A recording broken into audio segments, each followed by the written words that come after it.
सूत्र क्रमांक 46 से 55 तक।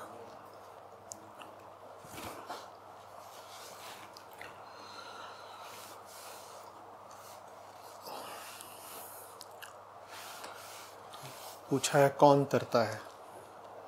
कौन तरता है? कस तरति मायाम, ये प्रश्न है। तो उत्तर ये है कि वो जो मायावी संगति का त्याग करता है, महानुभाव की सेवा करता है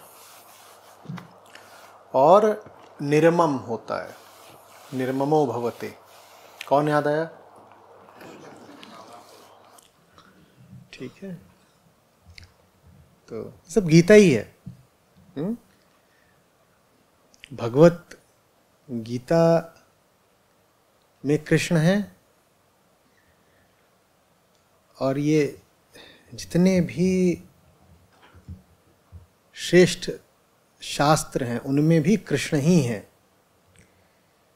कृष्ण की कोई बस एक गीता थोड़ी ही है। जितने शास्त्र हैं वो सब गीताएं ही हैं। जितने भी ऊंचे वचन कभी भी कहीं भी बोले गए वो सब भी गीताएं ही हैं। और उन सब के भी अधिष्ठाता कृष्ण ही हैं।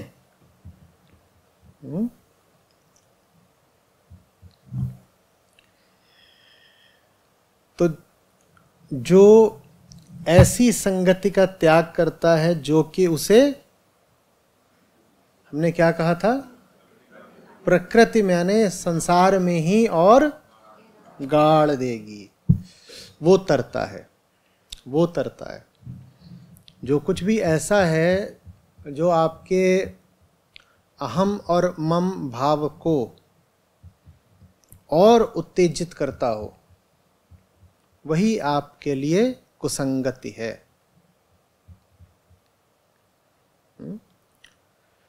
जो महानुभाव की सेवा करता है, महानुभाव की परिभाषा ही क्या है? जिसको समाज ने बहुत ऊंचा चढ़ा दिया महानुभाव है। जिसको नागरिक सम्मान मिल गए वो महानुभाव है। पैसा है, ताकत है, महानुभाव है। उम्र ज़्यादा हो गई है, ज्ञान बहुत है, महानुभाव है। तो महानुभाव कौन है? तो वेदांत पूछता है किसके लिए? तो आप तो प्रकृति में फंसे हुए जीव हैं, तो आपके लिए महानुभाव कौन होगा? बस हो गया, खत्म बात। महानुभाव की परिभाषा एकदम साफ समझ लीजिए। किसी को भी आदरणीय या महानुभाव इत्यादि नहीं कह देना है, या महाशय भी नहीं कह देना है। महानुभाव या महाशय आपके लिए वही है जो आपको भव बंध से उबारने का काम करे, बाकी नहीं कोई महानुभाव होता। तो इसीलिए जब बात कही जाती है कि सत्संगति करो, जैसे यहाँ पर कही जा रही है, तो उसी के बगल में दूसरी बात कही गई है कि कुसंग से बचो। जब बताया जा रहा है महानुभाव कौन है, तो साथ ही ये भी बताया जा रहा है कि महानुभाव कौन नहीं है। क्योंकि जो नहीं है उसको भी कहते रहे और जो है उसको भी कहते रहे, तो आप पर वही आरोप लगेगा कि आपका कौन सा प्रेम है? वही जारों वाला प्रेम है कि नकली को भी प्रेम किया, असली को भी प्रेम किया। तो ऐसे में असली कहता है तुम नकली को ही कर लो। तुम्हारे पास प्रेम करने के लिए कुछ है नहीं। प्रेम का तो अर्थ होता है समर्पण। तुम्हारे पास जो कुछ था वो तो तुम नकली को ही समर्पित कराए। तुम यहां क्या देने आए हो? तुम हटो। आ रही बात समझ में? तो कौन तरता है? जो कुसंगति का परित्याग करता है, जो महानुभावों की सेवा करता है। और सेवा का क्या अर्थ हुआ फिर? महानुभाव की सेवा का क्या अर्थ हुआ?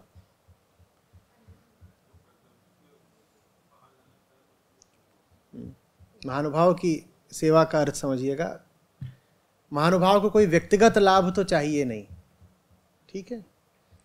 तो उसकी जो सेवा है वो आप दो ही तरीके से कर सकते हैं। पहला, ठीक वैसे जैसे आपको उसकी संगति से लाभ हो रहा है। आप सेवा करें कि औरों को भी उसकी संगति से लाभ हो पाए। ये तो हुई थोड़ा विस्तृत तल पर महानुभाव की सेवा। एकदम व्यक्तिगत तल पर उसकी सेवा क्या होती है? उसकी सेवा ये होती है कि वो ऐसे तो नाम बड़ा है, महानुभाव है, लेकिन उसका आप पर क्या प्रभाव पड़ेगा जब आप उसके पास जाते हैं? आप पर तत्काल क्या अनुभव आएगा जब आप ऐसे किसी व्यक्ति की संगत में जाते हैं? उसका क्या काम है? आप तो गड़े हुए हैं, वो आपको बाहर खींचता है। जब गड़े होते हो, बाहर खींचा जाता है तो कैसा प्रतीत होता है? हाँ, विरोध होता है और दुख आता है ना? तो सेवा व्यक्तिगत तल पर ये होती है कि वो तुम्हें जो भी दुख दे उसको झेल लो भाई, ठीक है। विस्तृत तल पर और व्यापक वैश्विक तल पर उसकी सेवा ये होती है कि जैसे वो आपको उबार रहा है वैसे ही औरों को उबारने में उसकी मदद करो। जैसे वो आपको उबार रहा है वैसे ही औरों को उबारने में उसकी मदद करो। ये हुआ सेवा का व्यापक अर्थ। और सेवा का व्यक्तिगत अर्थ क्या हुआ कि उसके पास रहने पर यदि दुख मिल रहा है, कुछ टूट रहा है भीतर, तो उसको टूटने दो, ठीक है। सेवा माने ये नहीं कि जा करके बस रुपया चढ़ाए या इस तरह कुछ कराए कि क्या करे, सेवा कर रहे थे वहाँ पे। वो सेवा का बड़ा सतही अर्थ हुआ। समझ आ रही बात? और जो ममता रहित होता है, ममता रहित होना जरूरी क्यों है? निर्मम कहा है यहाँ पे, निर्ममो भवति। क्यों जरूरी है निर्मम होना? कैसे तरोगे अगर प्रकृति में ही कुछ पकड़ के बैठे हुए हो? सवाल तो यही था ना, कस्तरति मायाम। तरोगे कैसे भाई? मैं यहां फंस गया हूं और यहां अंदर सांप बिच्छू खा रहे हैं और आप आए मुझे यहां से उखाड़ने, और मैं मोह के मारे, ये मेरा है, ये क्या है, ये जो टेबल है ये मेरा है, इससे मेरा ममत्व है, मम, मैंने इसको पकड़ रखा है, आप मुझे तार सकते हो क्या? तो तरने में बड़ी दिक्कत आ जाती है जब जहां से तरना है वहीं की किसी वस्तु से ममत्व होता है। इसलिए आवश्यक है कि निर्ममता।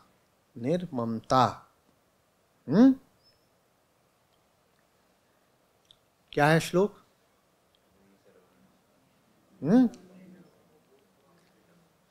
किसको किसको याद है?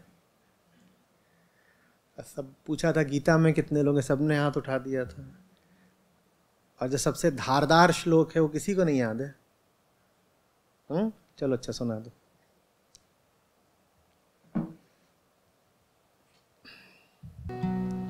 मयि सर्वाणि कर्माणि संन्यस्याध्यात्मचेतसा निराशीर्निर्ममो भूत्वा युध्यस्व विगतज्वरः।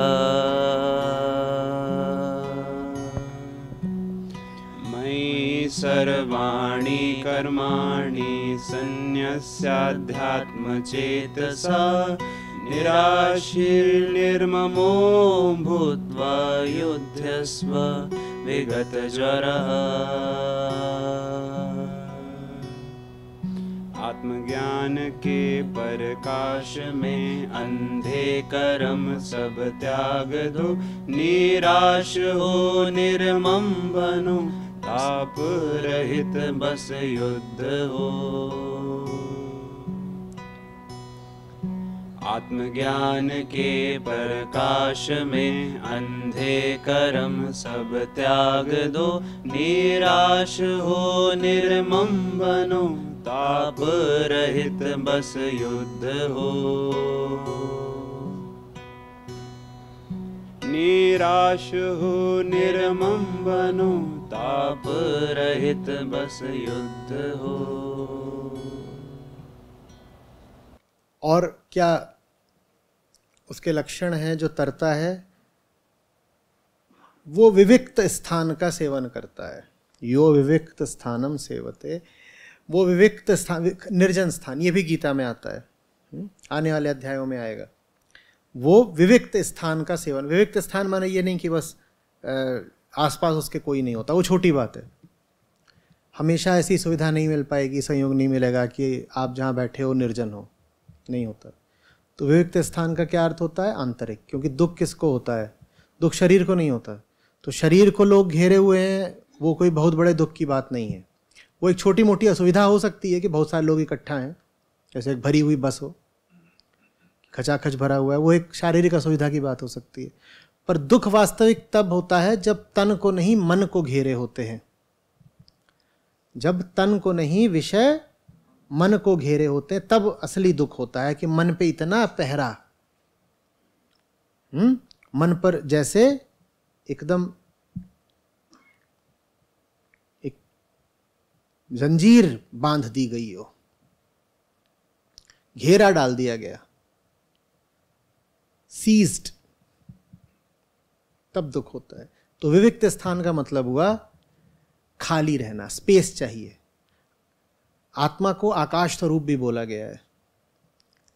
आकाश माने एकदम खाली स्थान, वो आपका स्वभाव है, वो खालीपन, वो निर्द्वंदता, जहां कोई आपको घेर के नहीं रखेगा, वो स्वभाव है ना। पंछी बनूं उड़ती फिरूं, वही है। वो बस फिल्मी गाना भर नहीं है। पंछी से इंसान के मन ने हमेशा अपनी तुलना करी और यही कहा, मैं भी पंछी बनूं उड़ती फिरूं मुक्त गगन में।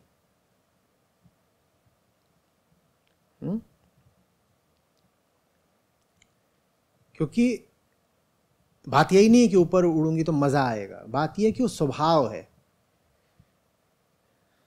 जहां कोई आपको घेरे ना हो, मुक्तता हो, बस कोई दूसरा ना हो। आकाश है यूं पूरा फैला हुआ, आप हैं, और उस फैलाव के अलावा, उस अनंतता के अलावा कुछ अन्य नहीं है। अन्य जो कुछ भी होता है वो बंधन ही होता है।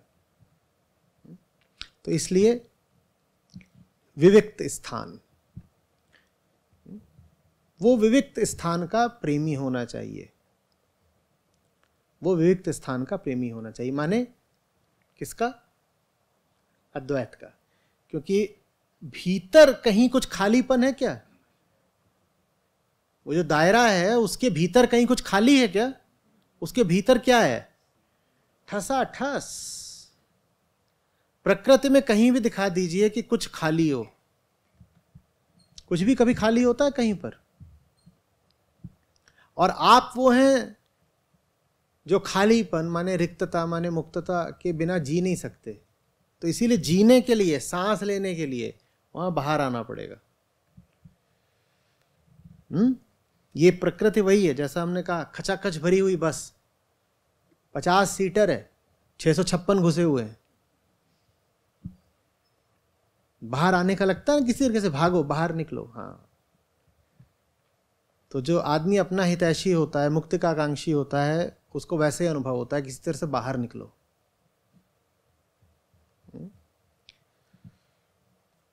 लौकिक बंधनों को तोड़ डालता है, वो तरता है। पूछा था कौन तरता है? वो तरता है जो लौकिक बंधनों को तोड़ डालता है। लौकिक बंधन कहाँ है उसमें, फिर बताइए। लौकिक बंधन कहाँ है सब? हाँ, और बंधन कैसे बनते हैं? बंधन का समीकरण कहाँ लिखा है वहां पर? बंधन की इक्वेशन कहाँ है वहां पर? हाँ, मैं प्लस विषय बराबर जीव, ये बंधन की इक्वेशन है, यही बंधन है। इसमें किस तरफ है बंधन? आरएचएस एलएचएस किधर है? बंधन किधर है? हाँ, तो मैं का बोलिए विषय से संयुक्त हो जाना ही बंधन, और नहीं कुछ बंधन होता। और मैं विषय संयुक्त सिर्फ हो सकता है जब आत्मज्ञान ना हो, जब अपना नहीं पता होता, तो अपने आप को पूरा करने के लिए आदमी किसी भी विषय से बंध जाता है, यही बंधन है जो लौकिक बंधनों को तोड़ डालता है, जो तीनों गुणों से परे हो जाता है। इसमें 3 गुण कहां पर हैं? किसके होते हैं 3 गुण? प्रकृति के 3 गुण होते हैं। ठीक, तो तीनों गुणों से परे होने का क्या मतलब हुआ? हाँ, बाहर आ जाना। तो भक्त की आकांक्षा यही होती है कि उससे बाहर आ जाऊं। और जो योग तथा क्षेम का परित्याग कर देता है, योग क्षेम के परित्याग से क्या आशय? योग का क्या आशय होता है? पाना। क्षेम का क्या आशय होता है? जो पा लिया है उसको बचाना। योग से आशय होता है मिलन, माने पा लिया है, मिल गया। और क्षेम माने जो मिल गया उसको बचा लिया। भक्त इसकी भी परवाह नहीं करता कि मिल जाए और बचा लूं, भले ही जो ऊंचे से ऊंचा हो वो भी हो। अभी जो हम बात कर रहे थे ना कि भक्ति अपना अंत माने अपना निष्कर्ष माने अपना फल आप होती है, वो योगक्षेम भी नहीं चाहती। कृष्ण कहते हैं ना गीता में, योगक्षेम को लेकर क्या बोलते हैं कि मैं योगक्षेम की रक्षा करता हूं। भक्त कह रहा है कि मुझे वो भी नहीं, भक्ति पर्याप्त है, प्रेम पर्याप्त है, प्रेम पर्याप्त है, मैं योगक्षेम का भी परित्याग कर रहा हूं। वो भी नहीं कि मिले बचाऊं ये सब करूं, कुछ नहीं। तो वो कैसा हो जाता है? वो कर्मफल का त्याग कर देता है। फिर आ गई गीता, वो कर्मफल का त्याग कर देता है, वो कर्म से संन्यास ले लेता है और निर्द्वंद हो जाता है। कर्म का त्याग, कर्मफल से संन्यास और निर्द्वंद हो जाता है। उसको मतलब ही नहीं रह जाता कि इसके भीतर जो भी क्रियाएं होती हैं, कर्म होता है, इसके भीतर एक कर्ता बैठा होता है, जो कर्ता होता है वही भविष्य में भोक्ता बनता है। वो कहता है कुछ नहीं, एकदम नहीं, दो से मुक्त हो गया। वो दो कई तरह के होते हैं, मैं दूसरा, वर्तमान भविष्य, कर्म कर्मफल, कर्तृत्व भोक्तृत्व नहीं, एक एक पर्याप्त, निर्द्वंद भवति। और ये निर्द्वंदता बहुत राहत की बात होती है। हम सब लगातार भीतरी बंटवारे में जीते हैं, भीतरी कशमकश में जीते हैं ना, कुछ ना कुछ खटका भीतर चलता रहता है, इधर को जाना है, उधर को जाना है, इधर ठीक नहीं हो रहा है, उधर जाना है। भक्त की पहचान है निर्द्वंद हो जाता है, शांति, बस शांति। और वो क्या करता है, ये आपकी संस्था का मोटो बन सकता है, बहुत सुंदर है। सतरते सतरते स लोकान स्तारयते, सतरते सतरते स लोकान स्तारयते। वह तरता है, वह तरता है और वह सब लोगों को भी तार देता है। ये आप लोगों के लिए होना चाहिए कि क्या करते हो। हम तरते हैं और हम लोगों को तारते हैं। विवेकानंद का वक्तव्य याद है? आपका जन्म किस लिए हुआ है? अपनी मुक्ति और जगत के कल्याण के लिए। आपका जन्म किस लिए हुआ है? व्यक्तिगत तल पे पूछो तो अपनी मुक्ति के लिए, और सार्वजनिक पूछोगे तो जगत के कल्याण के लिए। ये दो बातें हैं, वही दो बातें यहां पे, सतरति सतरति स लोकान स्तारयति।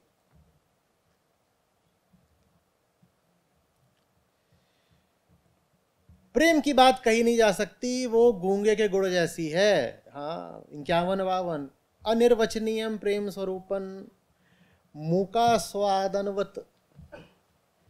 जैसे मूक को बताने की कोई विधि नहीं है कि उसे कैसा स्वाद अनुभव हो रहा। स्वाद तो मजा तो बहुत आ रहा है, लेकिन वो बता नहीं पाएगा ना गूंगे का गुड़ कि क्या मजा आ रहा है। भक्ति ऐसी अनिर्वचनीय है, बताई नहीं जा सकती। चिल, ये प्रेम की बात होती है। इसको दूसरे को कह पाना कि भाई इसमें क्या है, आप बता नहीं सकते। क्यों नहीं बता सकते? काव्य से हटकर कहिए, एकदम तार्किक तल पर बता क्यों नहीं सकते? इसका सहारा लेके बताइए, बता क्यों नहीं सकते? क्योंकि जिस भी विषय में बताया जाता है वो विषय कहां का होता है? तो हमारी सारी भाषा कहां की है? जिसके बारे में बताना है वो कहां का है? तो कैसे बताओगे? बताने के विषय भी कहां के और बताने की भाषा भी कहां की, और जिसके बारे में बताना चाहते हो वो कहां का, तो कैसे बताएं? तो ये बात सिर्फ शायरी की नहीं है कि बताई नहीं जाती, कैसे बोल दें, ऐसा नहीं है।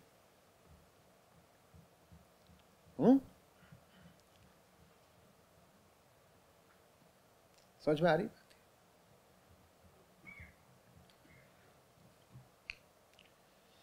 किसी बिरले योग्य पात्र में ऐसा प्रेम प्रकट होता है, बाकी तो सब प्रेम के नाम पे उल्टा पुल्टा करके फंसते हैं और बस फंसाते हैं। 54वां सूत्र, प्रेम गुण रहित है। फिर से वापस आओ, गुण रहित है माने क्या हुआ? उससे बाहर का। कामना रहित है, कामना रहित माने फिर माने क्या हुआ? उससे बाहर का। प्रतिक्षण बढ़ता रहता है आपके पास?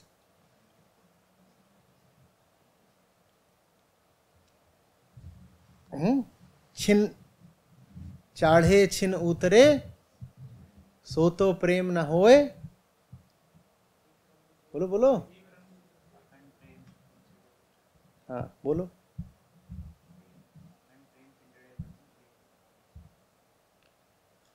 अखंड नहीं है, बताता हूं।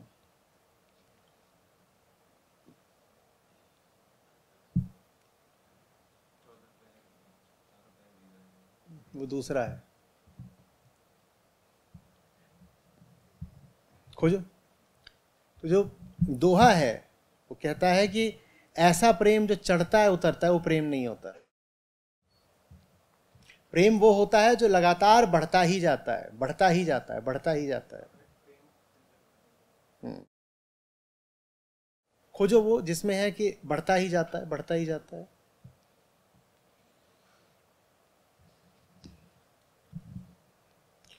विच्छेद रहित है, जिसमें कोई छेद नहीं करा सकता, माने जिसका खंड नहीं करा सकता, टुकड़े नहीं करे जा सकते, जिसमें से कहीं कोई खोट नहीं निकाली जा सकती। प्रेम ऐसा होता है, सूक्ष्म से भी सूक्ष्मतर है और अनुभव रूप है।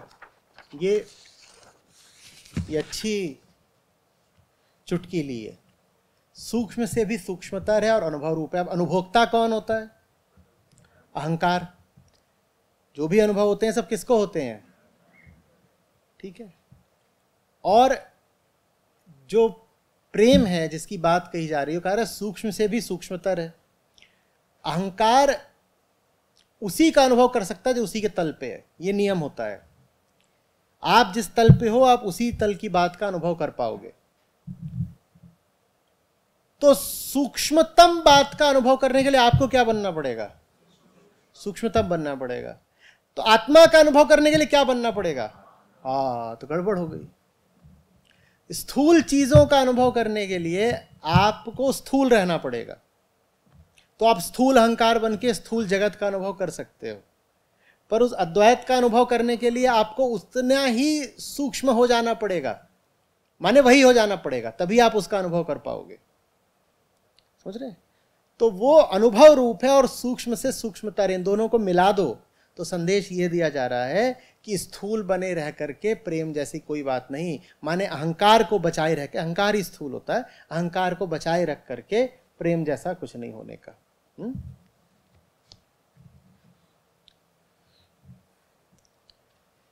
क्या हो जाता है? तत्प्राप्य तदैव अवलोकयति, तदैव शृणोति, तदैव भाषयति, तदैव चिंतयति। उसको पा करके बस उसी को देखता है, उसी को सुनता है, उसी को बोलता है और उसी को सोचता है। ऐसा हो जाता है एकदम। कैसा? आपकी भाषा में तो आउट। वही देखता है, वही सोचता है, वही सुनता है, उसी में चलता है, उसी में जीता है, वही खाता है, वही पीता है। उसके अतिरिक्त जो कुछ है वो सब बहुत अपरिचित, बेगाना सा लगता है। आ रही बात समझ में?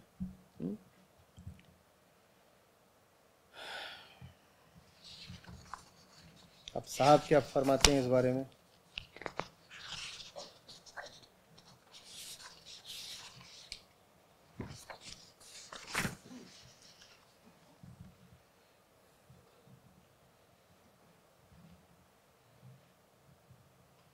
जो निरंतरता की बात थी, बीच में किसी भी तरह का अंतराल नहीं आना चाहिए, नहीं तो गड़बड़ हो जाती है।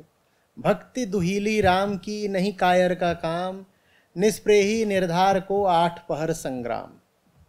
ये नहीं कि 2 पहर संग्राम किया और 6 पहर घुटने टेके हुए हैं, और फिर 6 पहर घुटने टेकने के बाद फिर 2 पहर आके संग्राम कर दिया। नहीं, ऐसा नहीं है। वो संग्राम ऐसा है जो लगातार चलेगा। 2 पहर आप कह रहे हो कि मैं झूठ और माया और बंधन के खिलाफ हूँ, और बाकी समय आप उन्हीं के साथ हैं या उन्हीं को समर्पित हैं, तो उससे बात बनने की नहीं।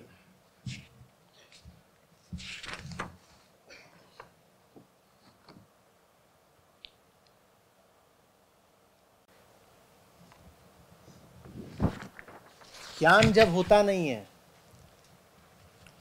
और भक्ति की बड़ी उमंग चढ़ती है, तो ऐसों के लिए कह रहे हैं, कबीर राम में भक्ति का मन में बहुत हुलास। हुलास माने उल्लास, कि भक्ति का उल्लास तो बहुत है। कबीर राम की भक्ति का मन में बहुत उल्लास, मन मनसा मांझे नहीं, होन चाहत है दास। मन को तो मांझा है नहीं, अभी आत्मज्ञान नहीं है, और कह रहा है प्रभु का दास बनूंगा, मैं तो दास हूं, मैं तो दास हूं। ऐसे कुछ नहीं है, कोई फायदा नहीं है।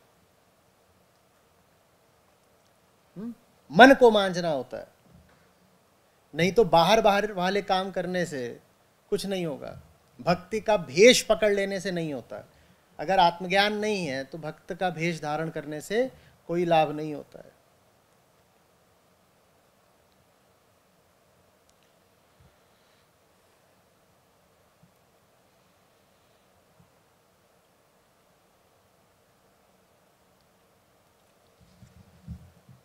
भेष धारण करना बहुत आसान होता है, हाँ,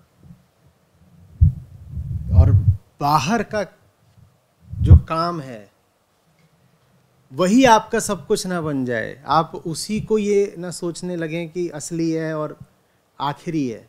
इसके लिए संतों ने बहुत चेतावनियां दी हैं। याद है, बार बार के मूंढते भेड़ न बैकुंठ जाए। कि ये जो तुम मूंड मुड़ाए घूम रहे हो, इससे तुम्हें क्या मिलेगा? अगर तुम्हें मुड़ाना ही है तो मन को मुड़ाओ ना, माने मन के ऊपर जो मैल जमा है उसको साफ करो। अगर सिर्फ बाल हटाने से मुक्ति मिलती होती तो सबसे पहले मुक्ति तो भेड़ को मिल गई होती। वो तो उसके बाल तो बार बार हटाए जाते हैं।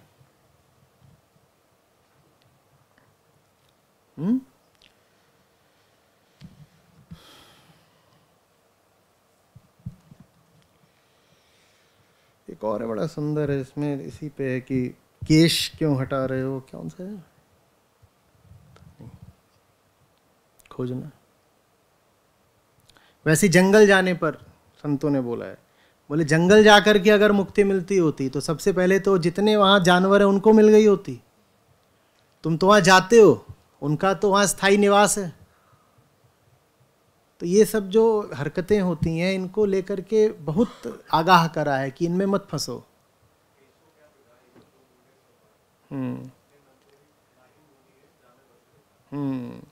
कि केशों ने क्या बिगाड़ा है जो बार बार केश मूंढते रहते हो अपने। केश मूंढ के क्या मिलेगा? वो क्या दुश्मनी है उन पे बार बार तुम चाकू चलाते रहते हो? केशो क्या बिगाड़ियो जो मूंढे 100 बार, मन काहे ना मूंढते जामे भरे विकार। मूंढना ही है अगर तो मन को मूंढो जिसमें इतने विकार भरे हुए हैं।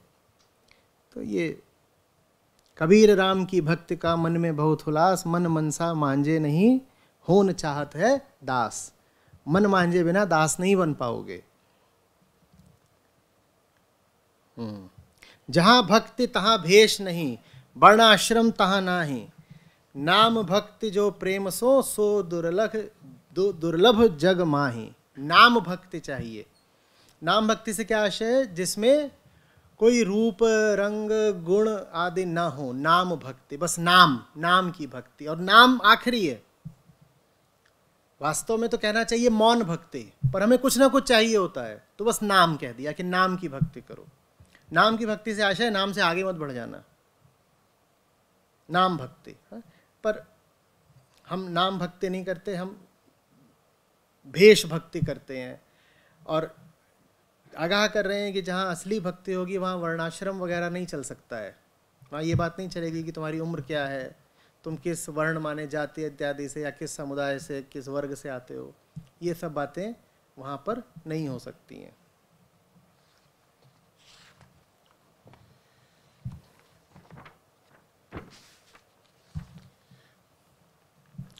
जो अनन्यता की बात थी कि बस वही याद रह जाता है, क्या था? देखिए कितना सुंदर जन भाषा में सूत्र को सामने ले आ दिए हैं।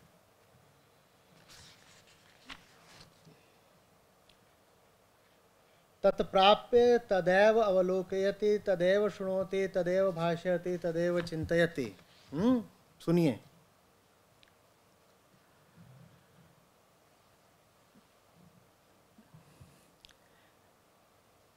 कबीर रेख सिंदूर की काजल किया न जाए, तन में मन में प्रीतम बसा दूजा कहाँ समाए। तदेव, वही एकमात्र, एव वह ही सुनाई देता है, वह ही दिखाई देता है, उसके अलावा बाकी इधर उधर हमारा कुछ लेना देना नहीं। वही वास्तविक सतीत्व है। कबीर साहब सती की भी खूब बात करते हैं। वही वास्तविक सतीत्व है जहाँ एक के अलावा दूसरा कोई नहीं है।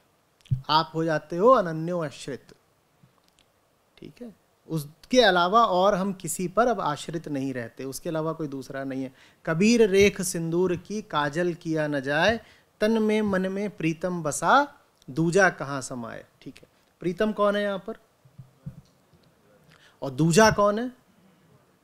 प्रकृति। तन में मन में वो प्रीतम बसा। अब ये दूजा, ये अंदर के तो सब दूजे हैं, इनके लिए मेरे पास जगह कहाँ है कि इनको मैं सोचूं कि इनका क्या करना है, इनसे रिश्ता बनाना है, इनकी कामना करनी है, इनके पीछे जाना है, कुछ भी इनसे क्या।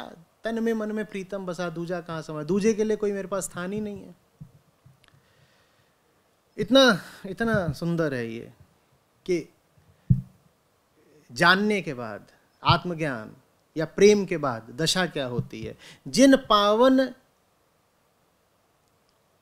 भूई बहु फिरा घूमे देश विदेश, पिया मिलन जब होइया आंगन भया विदेश। इन्हीं पावों से देश विदेश घूमा करते थे। लगता था कि इसी दुनिया में, इसी संसार, इसी कायनात में पता नहीं क्या मिल जाएगा।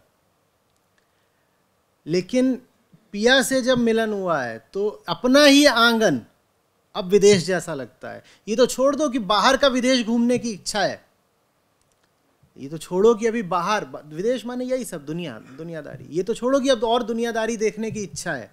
जो अपना भी घर है, अपना भी आंगन है, वो विदेश जैसा लगता है, क्योंकि मुझे दिख रहा है कि ये सब के सब कहाँ आते हैं, इसी में आते हैं। पिया मिलन जब होइया आंगन भया विदेश। इसी तरीके से जो था कि वर्णाश्रम धर्म से कोई लेना देना नहीं रह जाता है भक्त का। इतना सुंदर है कि पिय का मार्ग कठिन है जैसे खांडा सोए। खांडा माने समझ लिए तलवार। जैसे तलवार की धार पे चलना कठिन होता है, वैसे ही पिय का मार्ग कठिन होता है। नाचन निकली बापुरी घूंघट कैसा होए। नाचन निकली बापुरी घूंघट कैसा होए। घूंघट माने क्या होता है, बात कर रहे थे आज। वो जो 4 मारने आए थे उन्होंने क्या लगा रखा था? हाँ, तो जो नाचने निकला हो भक्ति में, उसको ज्ञान होना जरूरी है।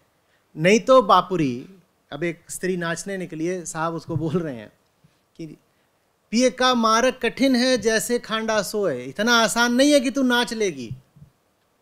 एक तो चीज होती है कि यूं ही नाच लिए, वो जो साधारण सांसारिक नाच गाना है, और एक होता है प्रेम में उन्मत्त होकर नाचना। वो एक प्रकार का जीवन है, वो एक जीवन शैली है।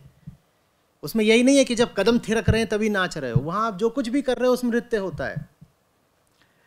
तो लेकिन वो बहुत कठिन होता है। कठिन क्यों होता है? क्योंकि आप नाच सकते ही नहीं जब तक आपने घूंघट डाल रखा है, और घूंघट माने अज्ञान।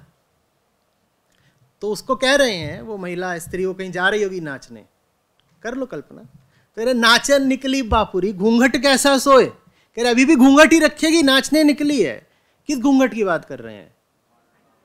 हाँ, बोल रहे अगर तू वो घूंघट रखे रखे नाचेगी तो वो जो तेरा नाचना होगा वो सस्ता मनोरंजन होगा। बस तू नाच तो रही है, ये तो बता दे कि कुछ आत्मज्ञान है तुझे। घूंघट हटाया तूने क्या? और घूंघट हटाया नहीं तो काहे को नाच रही है फालतू में? जो लोग घूंघट रखे रखे नाचते हैं उनका क्या होगा? गिरेंगे धाड़ से। तो नाचने में नहीं बुराई है, पर घूंघट रखे रखे नाचने में बुराई है। आ रही बात समझ में? फिर वही है, मूंड मुड़ाए हरि मिले सब कोई ले मुंडाए, बार बार के मूंडते भेड़ न बैकुंठ जाए।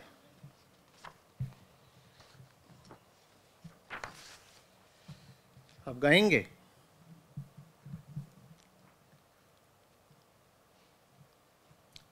जो है ना कि भक्ति का मार्ग एकदम दुर्लभ है, अगम है, सूत्र कह रहे थे। तो उसमें क्या होता है, वो जो भक्त वहाँ पे जब जाकर के दीवार से भिड़ जाता है तो उसके साथ घटना क्या घटती है? वो जो घटना है उसके लिए बड़ी उम्दा पंक्तियाँ हैं। रोने से और इश्क में बेबाक हो गए, धोए गए हम ऐसे कि बस पाक हो गए। इतनी पिटाई लगती है, इतनी पिटाई लगती है कि पाक, पाक माने साफ हो जाते हो, रो रो के साफ हो जाते हो। वो घटना वहाँ इंटरफेस पर घटती है जहाँ पे वो दोनों भिड़ रहे हैं। वहाँ पे क्या चल रही है? वहाँ पिटाई चल रही। तो इतनी कुटाई होती है जैसे, है ना, कि जैसे आपका डोरमैट हो, आप उसको पीट रहे हो तो साफ हो जाता है। फिर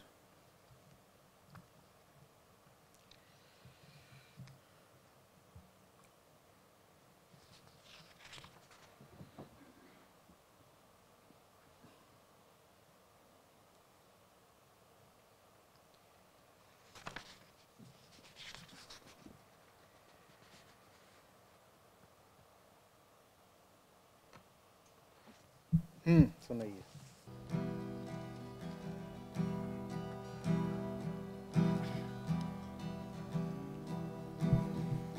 भक्ति दुहीली राम की, नहीं कायर का काम। भक्ति दुहीली राम की, नहीं कायर का काम। निस्प्रही निर्धार को, आठ पहर संग्राम कबीरा, आठ पहर संग्राम। कबीर राम की भक्ति का मन में बहुत हुलास। कबीर राम की भक्ति का मन में बहुत हुलास।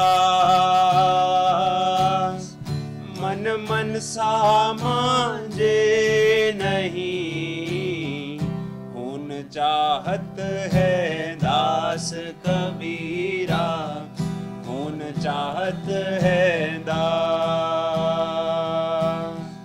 जहाँ भक्ति तहाँ भेष नहीं, वर्णाश्रम तहाँ नाई।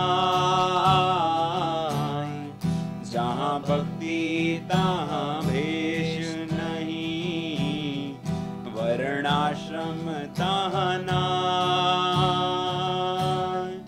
नाम भक्ति को प्रेम सो, सो दुर्लभ जग माहि कबीरा, सो दुर्लभ जग माहि।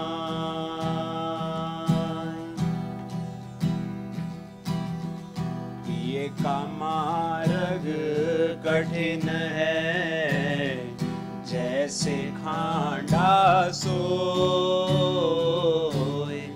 पिए का मार्ग कठिन है, जैसे खांडा सोए। नाचन निकली बापुरी, घूंघट कैसा कैसा हो। कबीर रेख सिंदूर की काजल किया न जाए। कबीर रेख सिंदूर की काजल किया न जाए। तन मन में प्रीतम बसा दूजा कहाँ समाए। कबीरा दूजा कहाँ समाए। मूंड मुराए हरि मिले सब कोई ले ही मुराए। मूंड मुराए हरि मिले सब कोई ले मुराए। बार बार के मूंडने भेड़ न बैकुंठ जाए। कबीरा भेड़ न बैकुंठ जाए।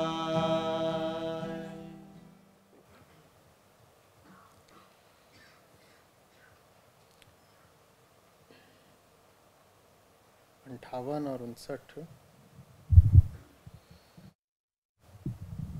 अन्य सब मार्गों की अपेक्षा भक्ति सुलभ है, क्योंकि भक्ति स्वयं अपना प्रमाण है। कारण भक्ति इतनी मूलभूत है कि उसे किसी प्रमाण की, किसी दूसरे प्रमाण की जरूरत है नहीं। प्रेम का अनुभव तो सबको होता है ना, छटपटाहट और तड़प तो सबको होती है ना, तो इसलिए सुलभ है। वो तो सबको अनुभव हो ही रही है, सिखानी नहीं पड़ती। कौन ऐसा है जो तड़पता नहीं है? कौन ऐसा है जो बंधनों का अनुभव नहीं करता? कौन दुखी नहीं है? जहां दुख है वहां प्रेम है। इसीलिए जो भक्ति का मार्ग है वो सबसे पहला है, सबसे स्पष्ट है। भक्ति के मार्ग से आशय भक्ति की विधियां नहीं है। भक्ति के मार्ग से आशय है बस ये प्रार्थना कि मुझे मुक्ति चाहिए। ये प्रार्थना ज्ञान से भी पहले आती है, इसलिए भक्ति का मार्ग पहला है।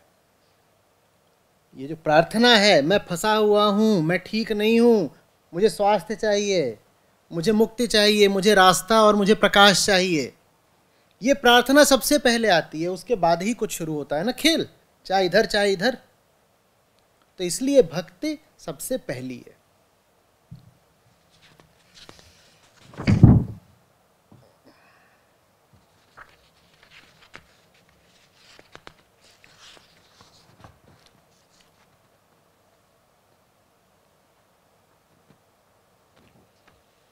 बस हो गया। इसके आगे जो भक्ति के एथिक्स हैं वो सब हैं, वो कभी और।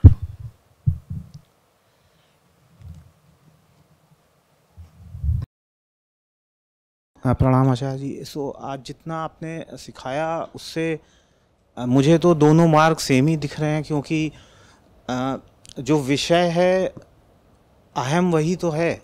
अगर विषय हट जाता है तो अहम रह ही कहाँ जाता है।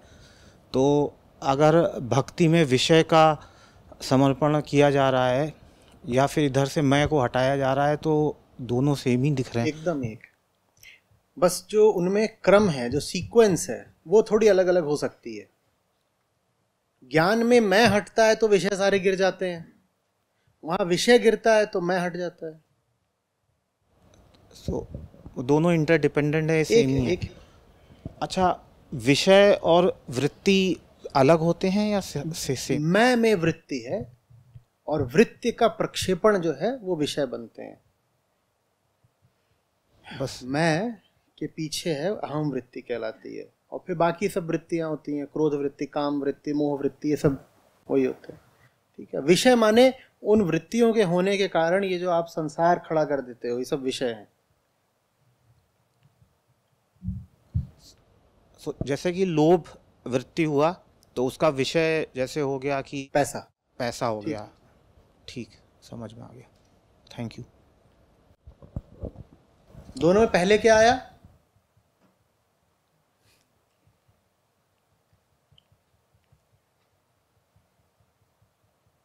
लेकिन वृत्ति चल नहीं सकती बिना विषय के। ठीक। प्रणाम आचार्य जी।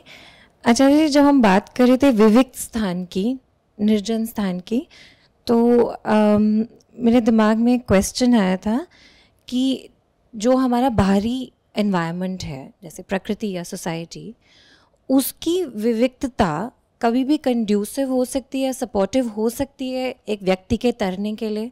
उदाहरण के तौर पे लेट्स से वेस्टर्न कंट्रीज़ में पॉपुलेशन कम है तो फिज़िकल स्पेस ज़्यादा है और नोशन ऑफ प्राइवेट स्पेस भी ज़्यादा है, मतलब कल्चरली, और तो क्या वो सपोर्टिव है, कंड्यूसिव है? सब ऋषि मनीषी जंगल या हिमालय काय को भागते थे? वो यूरोप ही तो जा रहे थे।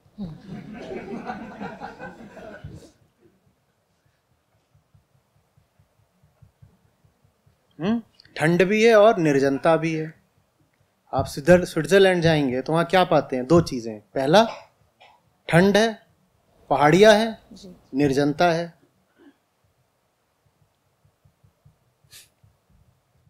तो थोड़ा बाहरी खालीपन जरूरी है, अंदरूनी खालीपन। बिल्कुल, मनुष्य को दोनों चीजें चाहिए, क्योंकि आप एक नहीं दो हो। आप ये नहीं कह सकते कि आप चौल में रहते हो और बिल्कुल एक कमरे में 8 लोगों का परिवार रहता है और फिर भी आप मुक्ति पालोगे। पा सकते हो पर मुश्किल पड़ेगी। होने को तो कुछ भी हो सकता है, बस उसकी संभावना कम हो जाएगी।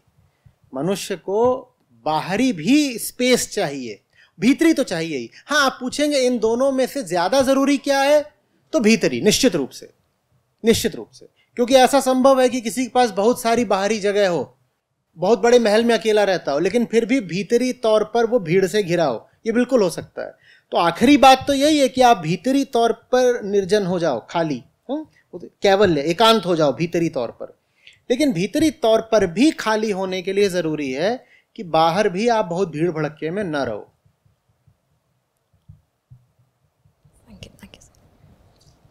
प्रणाम आचार्य जी। आचार्य जी, जैसे आपने कहा कि मैं थोड़ा सा भूल रहा हूँ। जैसे जिद्दू कृष्णमूर्ति जी ने कहा था, वो रीडिंग मटेरियल हम पढ़ रहे थे, तो उसमें कहा था जिद्दू कृष्णमूर्ति जी ने कि जब हम थॉट्स को हम ऑब्ज़र्व करने लग जाते हैं, जब हम देखने लग जाते हैं, जैसे माइंड में चैटर उठता है, तो अगर उस चैटर को हम ऑब्ज़र्व करने लग जाते हैं तो वो चैटर जो है वो थोड़ा कम होने लग जाता है। तो आप उसी विषय में बात कर रहे थे कि जैसे मान लो कि कोई व्यक्ति बहुत बड़ी जगह पे, बहुत बड़े महल में रह रहा है, लेकिन उसके अंदर भीड़ मची हुई है, तो वो भीड़ कैसे कम होती है? जैसे ऑब्जर्वेशन से कम होती है या कैसे? आपने महफिल सजाई है, आपने बुलाया है, आप बोल दीजिए पार्टी डिसमिस्ड, डिस्पर्स, चले जाएंगे बेचारे। अपने आप थोड़े ही घुसते हैं, आपके मेहमान हैं। तो ये पहले जैसे जो पढ़ रहे थे जिद्दू कृष्णमूर्ति जी के बारे ने जो लिखा था, उसमें वो ये कह रहे थे कि जब when you observe when you observe the chatter, the chatter dies down, तो वो जो भीड़ को कम करने का एक तरीका ये हो सकता है कि ऑब्जर्व। हर चीज को देखो, विचार हो कि तौलिया हो कि लोग हो, इमारत हो, ये सब किस में आते हैं? किस में आते हैं? प्रकृति में। तो आपका काम ही यही है कि उसको देखो, उसको समझो। उसको समझोगे तो उससे मुक्त हो जाओगे, नहीं समझोगे तो खा जाएगी आपको। अच्छा, ठीक है, थैंक यू। खाने पर सुनना है?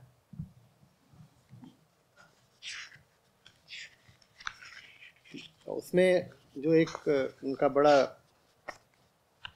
प्यारा वचन है जिसको बार बार दोहराते हुए आती है, भक्ति नसेनी मुक्ति की। सुनो, नसेनी माने अंत क्या होता है? सीढ़ी। तो भक्ति नसेनी मुक्ति की, संत चढ़े सब आए, नीचे बाघिन छुप रही, गिर पड़े सो खाए। ये तो भक्त बन के चढ़ तो रहे हो, लेकिन जो गिरेगा तो नीचे बाघिन बैठी हुई है। बाघिन माने कौन? वही माया, जो गिरा उसको फट से खा जाती है एकदम तुरंत। तो इसलिए भी निरंतरता जरूरी है कि बेटा चढ़ते ही रहो, रुक मत जाना। नीचे गए नहीं कि मामला साफ, क्योंकि वहां रुकने का मतलब रुकना नहीं होता, वहां या तो आरोह होता है नहीं तो अवरोह होता है। या तो ऊपर जाओगे, सोचोगे रुक गए हो तो माने नीचे ही आ रहे हो, और नीचे वो बैठी हुई है। देखिए बड़ा मुश्किल है ना कह पाना कि अब आप संत कबीर को लेंगे कि वो ज्ञान की बात करते हैं या भक्ति की बात करते हैं, बहुत मुश्किल होगा ना। आप ये भी कह सकते हो कि कबीरदास हैं, भक्त हैं, वो राम की इतनी बात करते हैं तो लोगों को लगता है शायद राम भक्त हैं। लोगों को समझ भी नहीं आता कि वो जिस राम की बात कर रहे हैं वो चौथे राम है, वो ब्रह्म की बात कर रहे हैं। तो आप कह सकते हो कि ज्ञानी हैं और आपको ये भी दिख रहा है कि भक्त हैं। तो जो असली इंसान होता है उसमें ये दोनों एकदम मिल जाते हैं, संगम हो जाता है। बहुत मुश्किल होता है कहना कि ज्ञान है कि भक्ति है, क्योंकि वास्तव में ये दोनों पृथक हैं ही नहीं ना। तो जो असली आदमी होगा उसमें भी ये दोनों अलग अलग नहीं रहेंगे। आ रही बात समझ? बताइए। भगवान श्री प्रणाम। ये ओशो साहब को मैंने पढ़ रहा था तो ये दिमाग में आया कि वो कहते हैं कि किसी व्यक्ति के जीव के दो पंख हैं, भक्ति और ज्ञान। तो यहाँ जब समझ रहे थे कि भक्त तो वो है जो प्रकृति से भागा, उसने कहा उदासीन हो गया, तो दूसरा पंख कैसे बने? वो तो एक दिशा हो गई कि भाग रहे हैं प्रकृति को, उदासीन हो गए, और ज्ञान में हम वहीं पे रुके उसका नकाब उतारने की कोशिश कर रहे हैं। तो क्या ये जीव की स्थिति बदलती रहेगी कभी? वो देखिए इसको ऐसे समझिए कि दो हैं जो जाने होते हैं, हालांकि वो दोनों परस्पर आश्रित हैं, मैं और विषय है ना। जो ममत्व को पहले छोड़े वो भक्त हुआ, और जो अहम तत्व को पहले छोड़े ज्ञानी हुआ, वो ज्ञानी हुआ। लेकिन है तो दोनों एक ही ना, अहंता ममता तो साथ ही चलते हैं, ठीक है। तो दोनों बिल्कुल एक साथ ही हैं। तो इसलिए उनका ये कहना भी काव्यात्मक दृष्टि से बिल्कुल सही ही नहीं, सुंदर भी है कि पक्षी के दो पंख हैं ये, दोनों एक साथ ही चलते हैं। या आप कह लीजिए कि एक व्यक्ति की दो टांगे हैं, चलो साथ नहीं चलती, एक आगे बढ़ती है फिर दूसरी बढ़ती है, पर उस लिहाज से भी दोनों चलते हैं तो साथ साथ ही हैं। तो इन दोनों में भेद करना बड़ा मुश्किल है।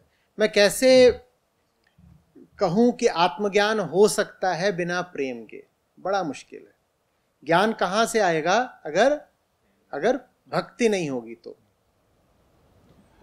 तो इसमें मैं जो भगवान से समझना चाह रहा था कि मतलब जीव की कभी वो मैं को भी पहले छोड़ने का प्रयास कर सकता है और फिर कभी विषय को, एक तरीके से पर्सनालिटी टाइप है। जैसे युंग का इंट्रोवर्ट एक्सट्रोवर्ट ये सब होता है ना, ये तो आपकी अपनी वृत्ति है जो सीधे सीधे संघर्ष में उतर सकता है।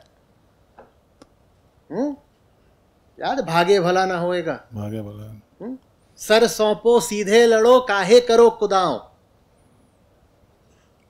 भागे भला ना होएगा कहां धरोगे। ये ज्ञानी का वक्तव्य है।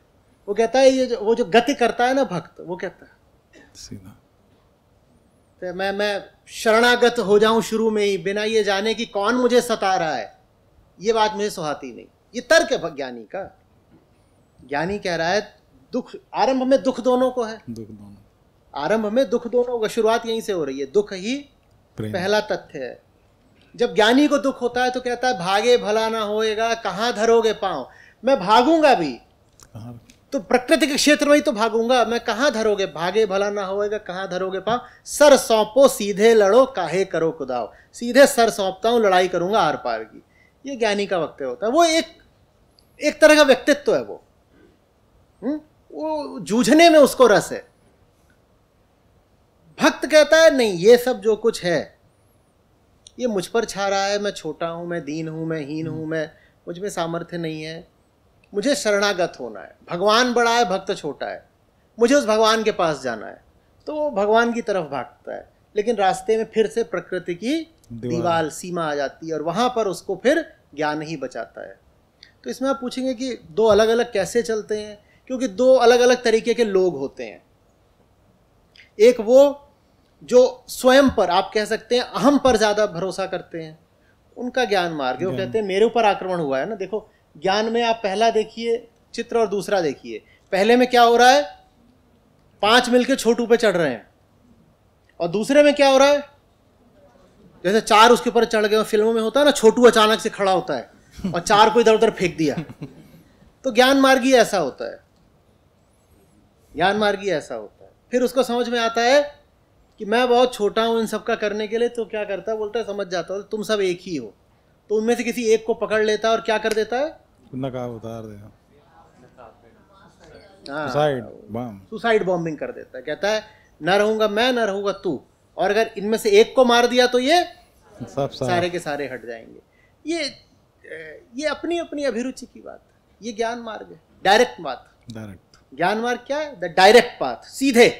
तुम मुझ पे आक्रमण करने आए थे, नकाब उतारो तुम हो कौन, ये ज्ञानी का वक्तव्य है। भक्त दूसरा रास्ता लेता है, लेकिन दोनों रास्ते हैं आपस में गुथे हुए। नमस्कार गुरुजी। एक बात बीच में आ रही थी कि भक्ति ज्ञान की माता है, तो उससे कुछ स्मृति में ऐसे आया कि जैसे जब मैरिज के डेज आए थे तो ये समझाया गया कि एक औरत का जीवन शादी करके और माँ बन के ही पूरा होता है। तो यहाँ पे अगर एक तालमेल बुद्धि बिठा रही थी कि भक्ति माँ है, तो उसका जीवन प्रियतम माना आत्मा से मिलन और ज्ञान का जन्म, माना आत्म ज्ञान से ही भक्ति पूरी होगी। तो वो पूरी तरह से एक मुक्ति का रास्ता है कि वो माँ को भी तारेगा, माना ज्ञान भक्ति को भी पूर्णता देगा। तो ऐसे समझ सकते हैं। अगर बात बन रही है तो ऐसे समझ सकते हैं, कोई इसमें कुछ गलत नहीं है। ठीक है। देखिए हम सबके अपने अपने व्यक्तित्व होते हैं, तो हम सबको कोई बात खुद को समझाने के लिए ना थोड़ा सा कोई कथा करनी पड़ती है, कोई मॉडल विकसित करना पड़ता है। तो अगर इससे आपको बात समझ में आ रही है तो बिल्कुल ठीक, बिल्कुल ठीक, एकदम ठीक। क्योंकि आपने 2 बातें बोली इसमें कि भक्ति का स्वामी तो मुक्ति ही है, जिससे भक्ति का विवाह हो रहा है। वही परंपरागत तरीके से कि आप पत्नी पति को स्वामी बोलती है, उस तरीके से। और भक्ति की संतान ज्ञान है, और संतान तब तक नहीं आ सकती जब तक कि भक्ति का समर्पण वो स्वामी को नहीं। ठीक, बढ़िया बात। तो यहाँ पे हम जो प्रेम में कह रहे हैं, आपने एक हमेशा ही आप कहते हैं कि 3 का होना ज़रूरी है, तो उसे भी हम यहाँ पर भक्ति, ज्ञान और मुक्ति। मैं इस अर्थ में नहीं कहता हूँ, नहीं इस अर्थ में नहीं कहता हूँ। मैं इसमें कोशिश कर रहा हूँ फिट करने की, तो नहीं होगा, नहीं हो रहा। वो जो 3 की बात है वो अलग है। जब मैं कहता हूँ 3, तो उससे मेरा आशय होता है कि 2 हमेशा उसके भीतर होते हैं, उसका संबंध सत्संग से ज्यादा है। जो 2 हैं जिनमें आपस में खिंचाव होता है, साधारण सांसारिक जब लोगों में प्रेम होता है, तो जो 2 लोगों में होता है वो कहाँ होते हैं, प्रकृति में, वो प्रकृति के भीतर होते हैं। लेकिन ये आपस में अगर एक दूसरे से ही अपना रिश्ता रखेंगे तो खा जाते हैं एक दूसरे को। तो संत दादू का दोहा है जिसमें यही है कि बड़ा खतरनाक है कि स्त्री पुरुष का खून पीती है और पुरुष स्त्री को खा जाता है। और जब रिश्ते में राम नहीं होते तो दोनों एक दूसरे की यही दुर्दशा करते हैं। हाँ,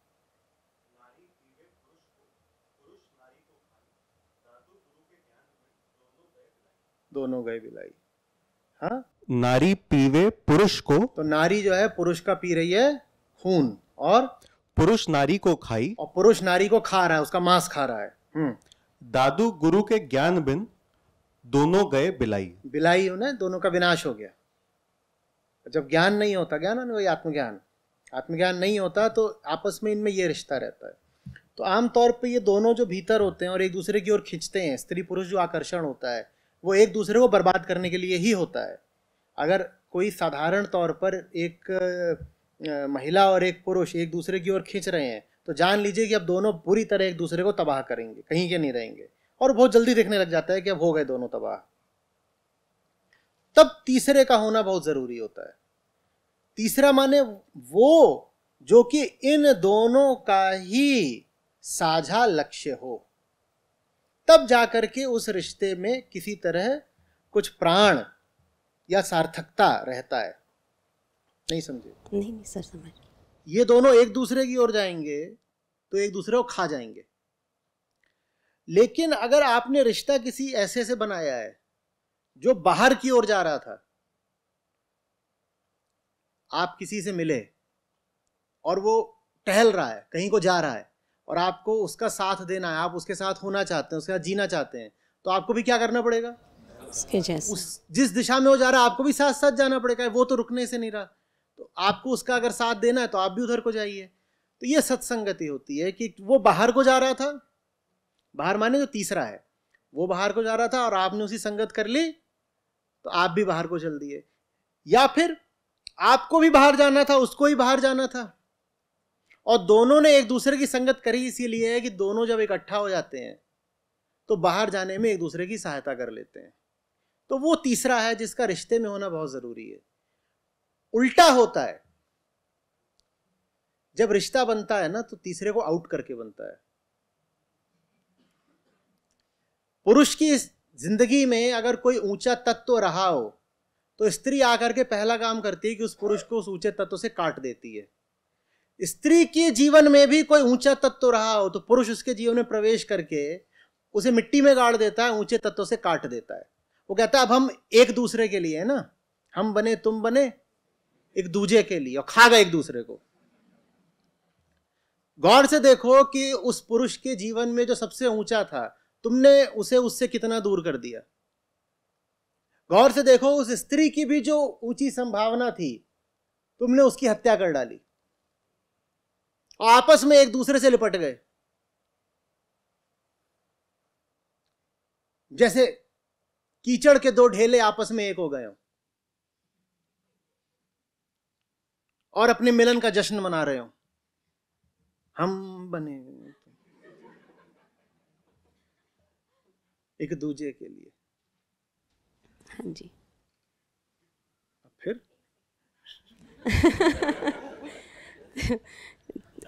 यहाँ पे गुरुजी मैं थोड़ा इस संदर्भ में बोल रही थी कि भक्ति का उद्देश्य भी है बाहर आना।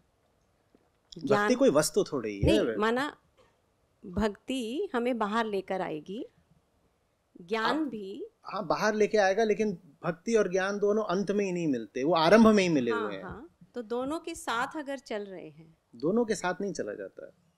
भक्ति और ज्ञान मूल में ही एक है। जो हमने त्रिकोण वाला उदाहरण लिया उसमें मूल में दोनों अलग अलग छितराए हुए हैं।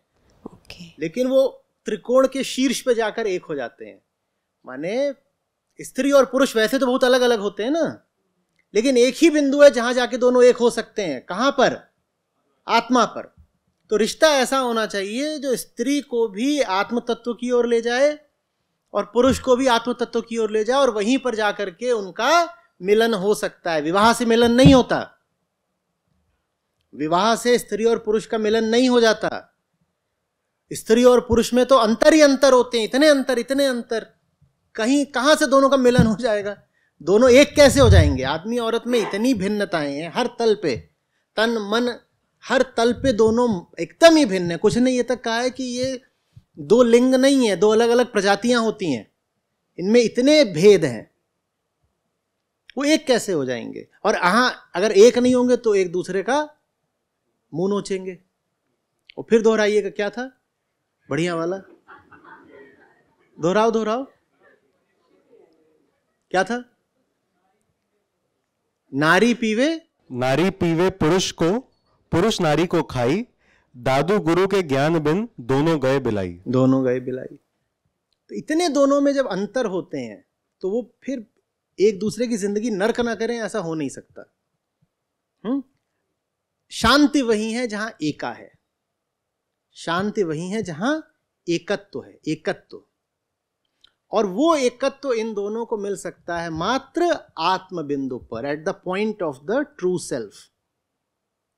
तो रिश्ता ऐसा होना चाहिए जो स्त्री को भी स्त्रीत्व से बाहर लाए और पुरुष को उसके पौरुष से, उसके पुरुषत्व से बाहर लाए। उल्टा हो जाता है। हमें स्त्री वो चाहिए होती है जो हमसे बहुत अलग हो। हम अंतर कायम रखना चाहते हैं। जितनी हमसे अलग होगी हमें उतना मजा आता है ना। आप कठोर हैं तो आपको स्त्री कैसी चाहिए फिर? कोमल, तभी तो आकर्षण होता है।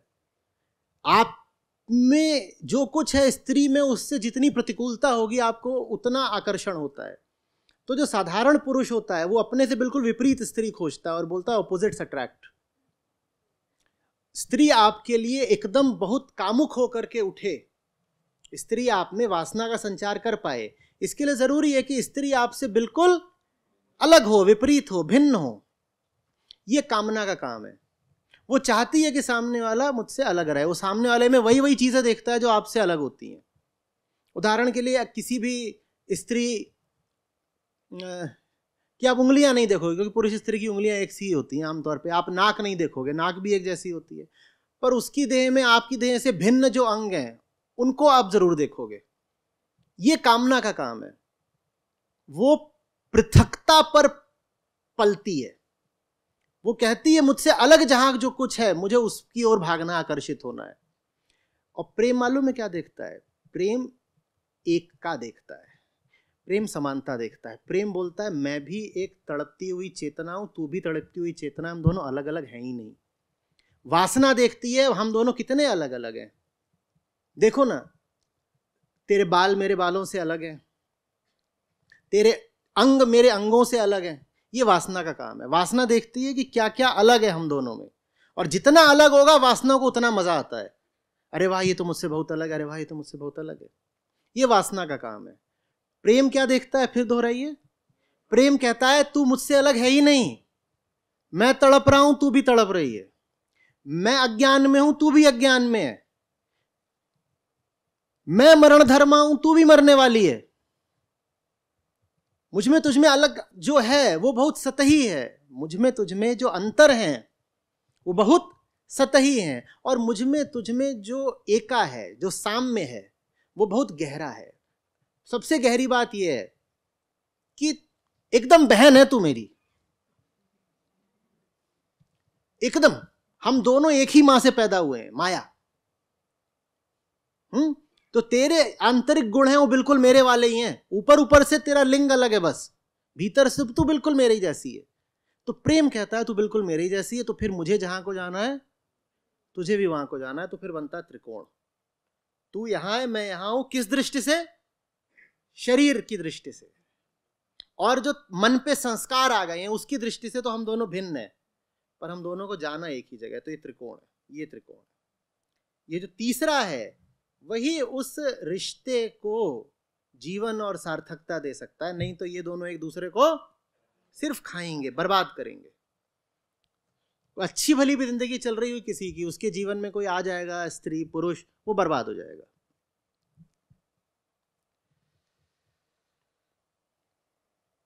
नमस्कार आचार्य जी।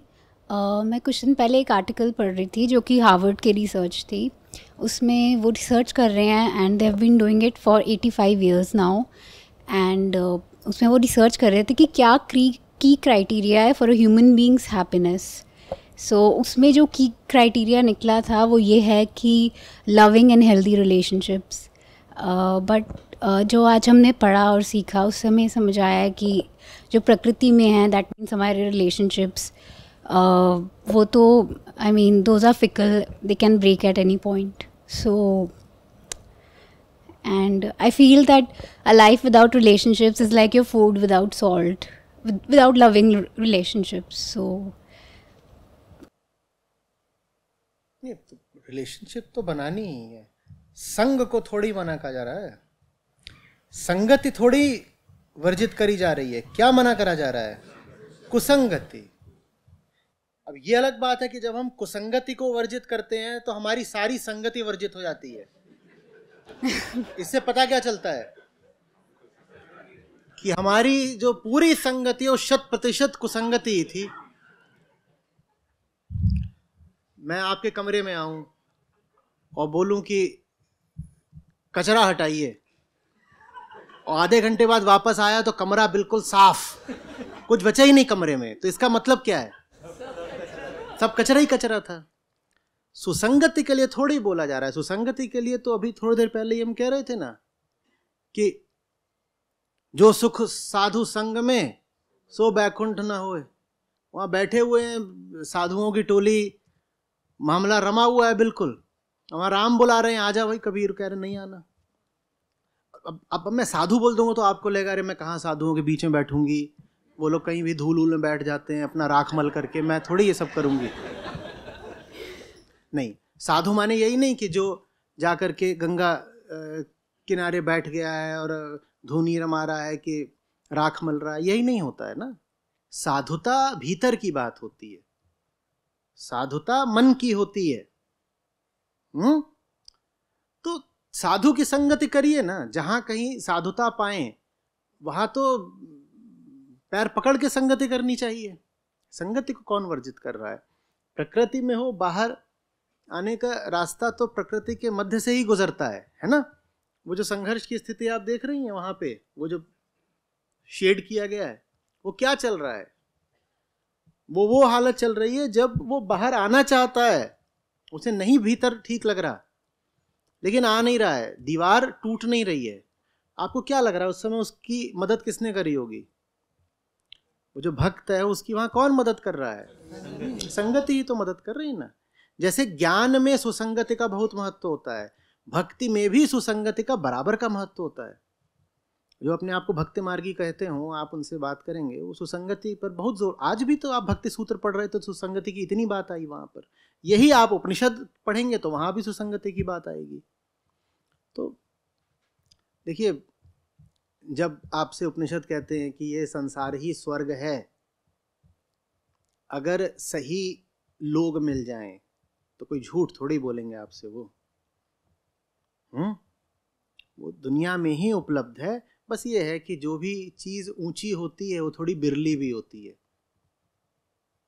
पहली बात वो बिरली होती है, दूसरी बात उसको पहचानने के लिए जौहरी की आंख चाहिए। नहीं तो हीरा पड़ा जुगैल में, दुनिया जामे डोल, जहां हीरा का पारखी वहां हीरा का मोल। तो ये भी हो सकता है कि जो संगत बनाने लायक हो, बड़ा साधारण सा दिखता है, एक आम आदमी है, उस पर न बहुत रुपया न पैसा न यश न कीर्ति, कुछ ज़्यादा नहीं, तो आपको लगा ये आदमी कहाँ से बढ़िया हो जाएगा, ये सुसंगति इससे थोड़ी रखनी है। हीरा पड़ा जुगैल में, दुनिया उसके आसपास घूम रही है। पहली बात तो हीरे विरल होते हैं, रेयर, और हीरो को जो जौहरी पहचान सके वो और भी रेयर होता है। तो इसलिए हमें सुसंगति नहीं मिलती है। लेकिन संभावना पूरी है, दुनिया में ही होती है। दोनों काम एक साथ चलते हैं।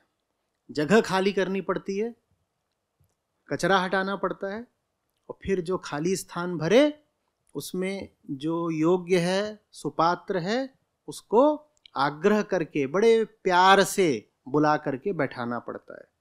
ये दोनों बातें हैं। और अगर जगह खाली करने में और सुपात्र को वहां आसन देने में अंतराल हो तो उस अंतराल को बर्दाश्त करना सीखिए। अगर कचरा हटा दिया, सफाई कर दी, आसन बिछा दिया, लेकिन उस आसन पर बैठने लायक कोई सुयोग्य व्यक्ति नहीं मिल रहा है, तो प्रतीक्षा करना सीखिए। ये नहीं कि कचरा वापस ले आए। कचरे से तो कहीं बेहतर है विविक्त स्थान, बाहरी तौर पर भी। इसीलिए विविक्त स्थान की बात हुई है। खाली रहना सीखो। ज़रूरी नहीं कि हर समय घिरे हुए हो और ये है वो है और 10 लोगों के झुंड में ही चाय चाय चल रही है, कोई उसकी ज़रूरत नहीं है। धन्यवाद। सर, भक्ति में बहुत ज़्यादा बात होती है भजन और कीर्तन की भी, तो एक बार मैं समझना चाहता था यदि इस मॉडल को हम देखें तो कीर्तन और भजन का क्या अर्थ होगा? जो आखिरी श्लोक आपने दिया था वो भजन को ही लेके था, मैंने लिया नहीं था तो आप सवाल लेके आ गए।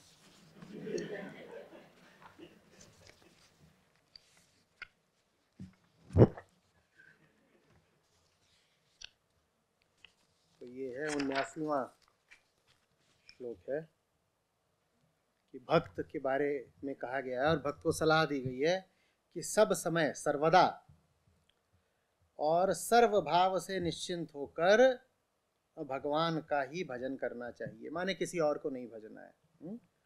तो कीर्तन में आमतौर पर एक मंत्र होता है, उसका दोहराव किया जाता है।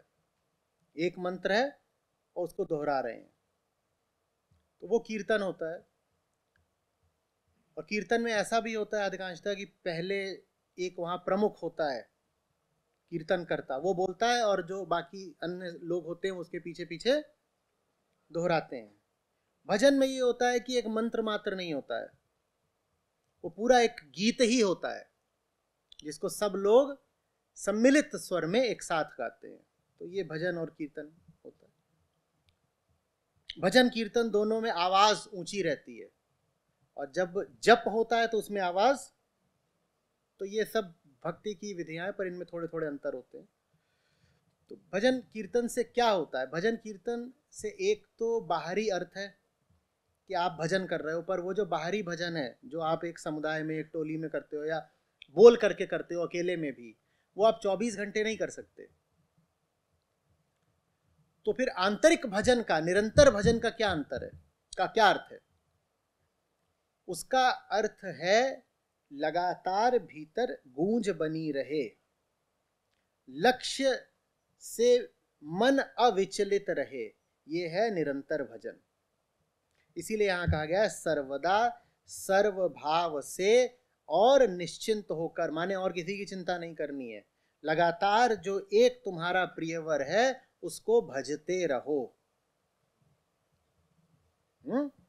वही तुम्हारी चेतना के शीर्ष पर बैठा रहे, वही चेतना का स्वामी रहे। बाकी और कोई बात तुम्हारे लिए बहुत बड़ी ना हो जाए, न हर्ष न शोक न राग न द्वेष, कुछ बहुत बड़ा ना हो जाए तुम्हारे लिए।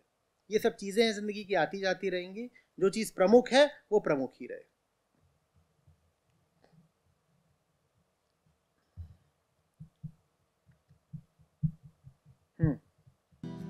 कबीरा मन पंछी भया, भय ते बाहर जाए।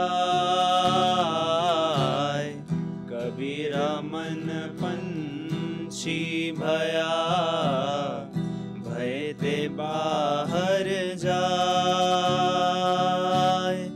जो जैसी संगति करे तैसा फल पाए कबीरा, सो तैसा फल पाए। कबीर संगत साधु की, जौ की भूसी खाए। कबीर संगत साधु की, जौ की भूसी खाए। खीर खांड भोजन मिले, साकट संग ना जाए कबीरा, साकट संग ना जाए। संगत कीजे साधु की, कभी न निष्फल होए। संगत कीजे साधु की, कभी न निष्फल होए। लोपा रस बरसते, सो भी कंचन होए कबीरा, सो भी कंचन हो। राम बुलावा भेजिया, दिया कबीरा, रोए। राम बुलावा भेजिया, दिया कबीरा, रोए। जो सुख साधु संग में, सो बैकुंठ न होए कबीरा, सो बैकुंठ न होए। जो सुख साधु संग में, सो बैकुंठ न होए कबीरा, सो बैकुंठ न होए।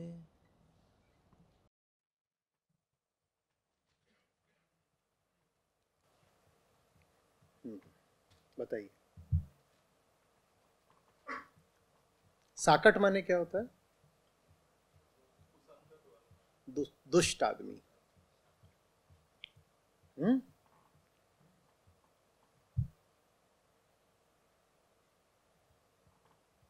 कबीर संगत साधु की, जौ की रोटी खाए, और खीर खांड भोजन मिले, साकट संग न जाए। खीर खांड भोजन किसके प्रतीक हुए? सुख के। कितना भी सुख मिल रहा हो, कुसंगति मत करना।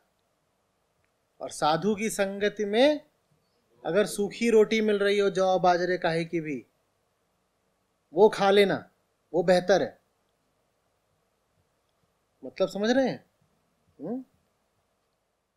कामना की पूर्ति से कहीं ऊपर है मुक्ति।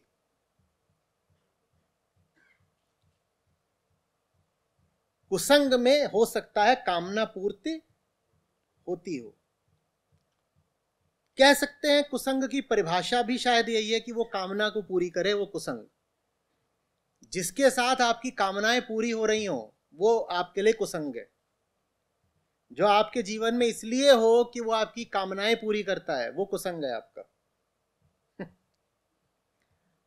और जो आपको कामना की पूर्ति नहीं बल्कि कामना से मुक्ति देता हो, वो आपके लिए सुसंग है। उसका साथ करना होता है। कामना से पूर्ति वाला दो तरीके से मारता है। पहली बात तो वो आपको मुक्ति से वंचित रख देता है। दूसरे, वो कामना भी पूरी कहां कर पाता है? कोई है जो आपकी कामनाएं पूरी कर सकता हो? तो दोनों तरीके से मारे गए ना। मुक्ति से भी चूक गए, और कामनाएं तो पहले जैसे अधूरी थी वो ऐसी अभी भी अधूरी हैं। नहीं कह रहे बढ़ गई, सड़ गई, बर्बाद हो गई,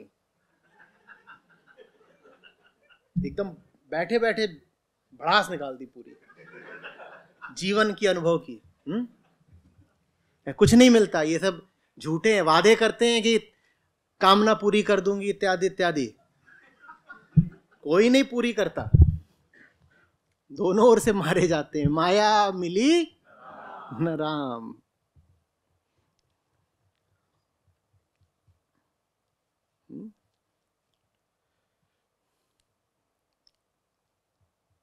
साधु की संगत में क्या होता है? मुक्ति तो मिल ही जाती है, और कामना का क्या होता है? वो बचती ही नहीं, तो उसकी पूर्ति का सवाल क्या है? तो दोनों तरफ से फायदा, वहां दुगना मुनाफा है।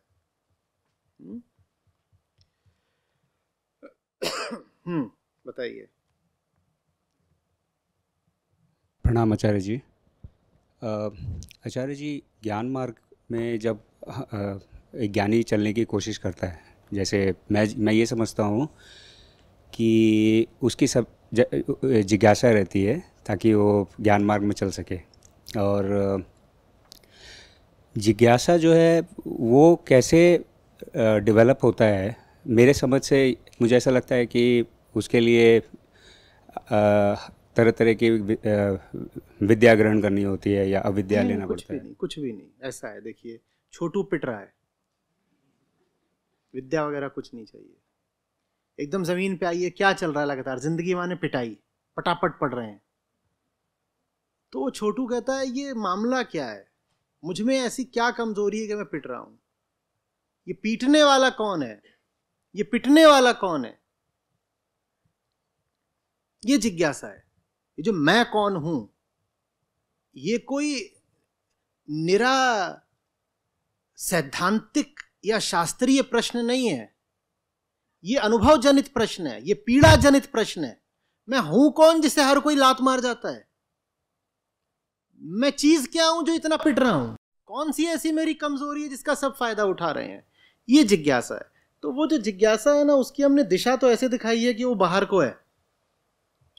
अब छोटा सा मैंने यहाँ पे डायग्राम बना दिया, उसमें कितना करें, लेकिन वास्तव में जो जिज्ञासा की दिशा होती है वो बाहर की ओर बाद में होती है, पहले भीतर की ओर होती है। मैं कौन हूं और इन पिटाई करने वालों से मेरा रिश्ता क्या है, ये जिज्ञासा करता है वो।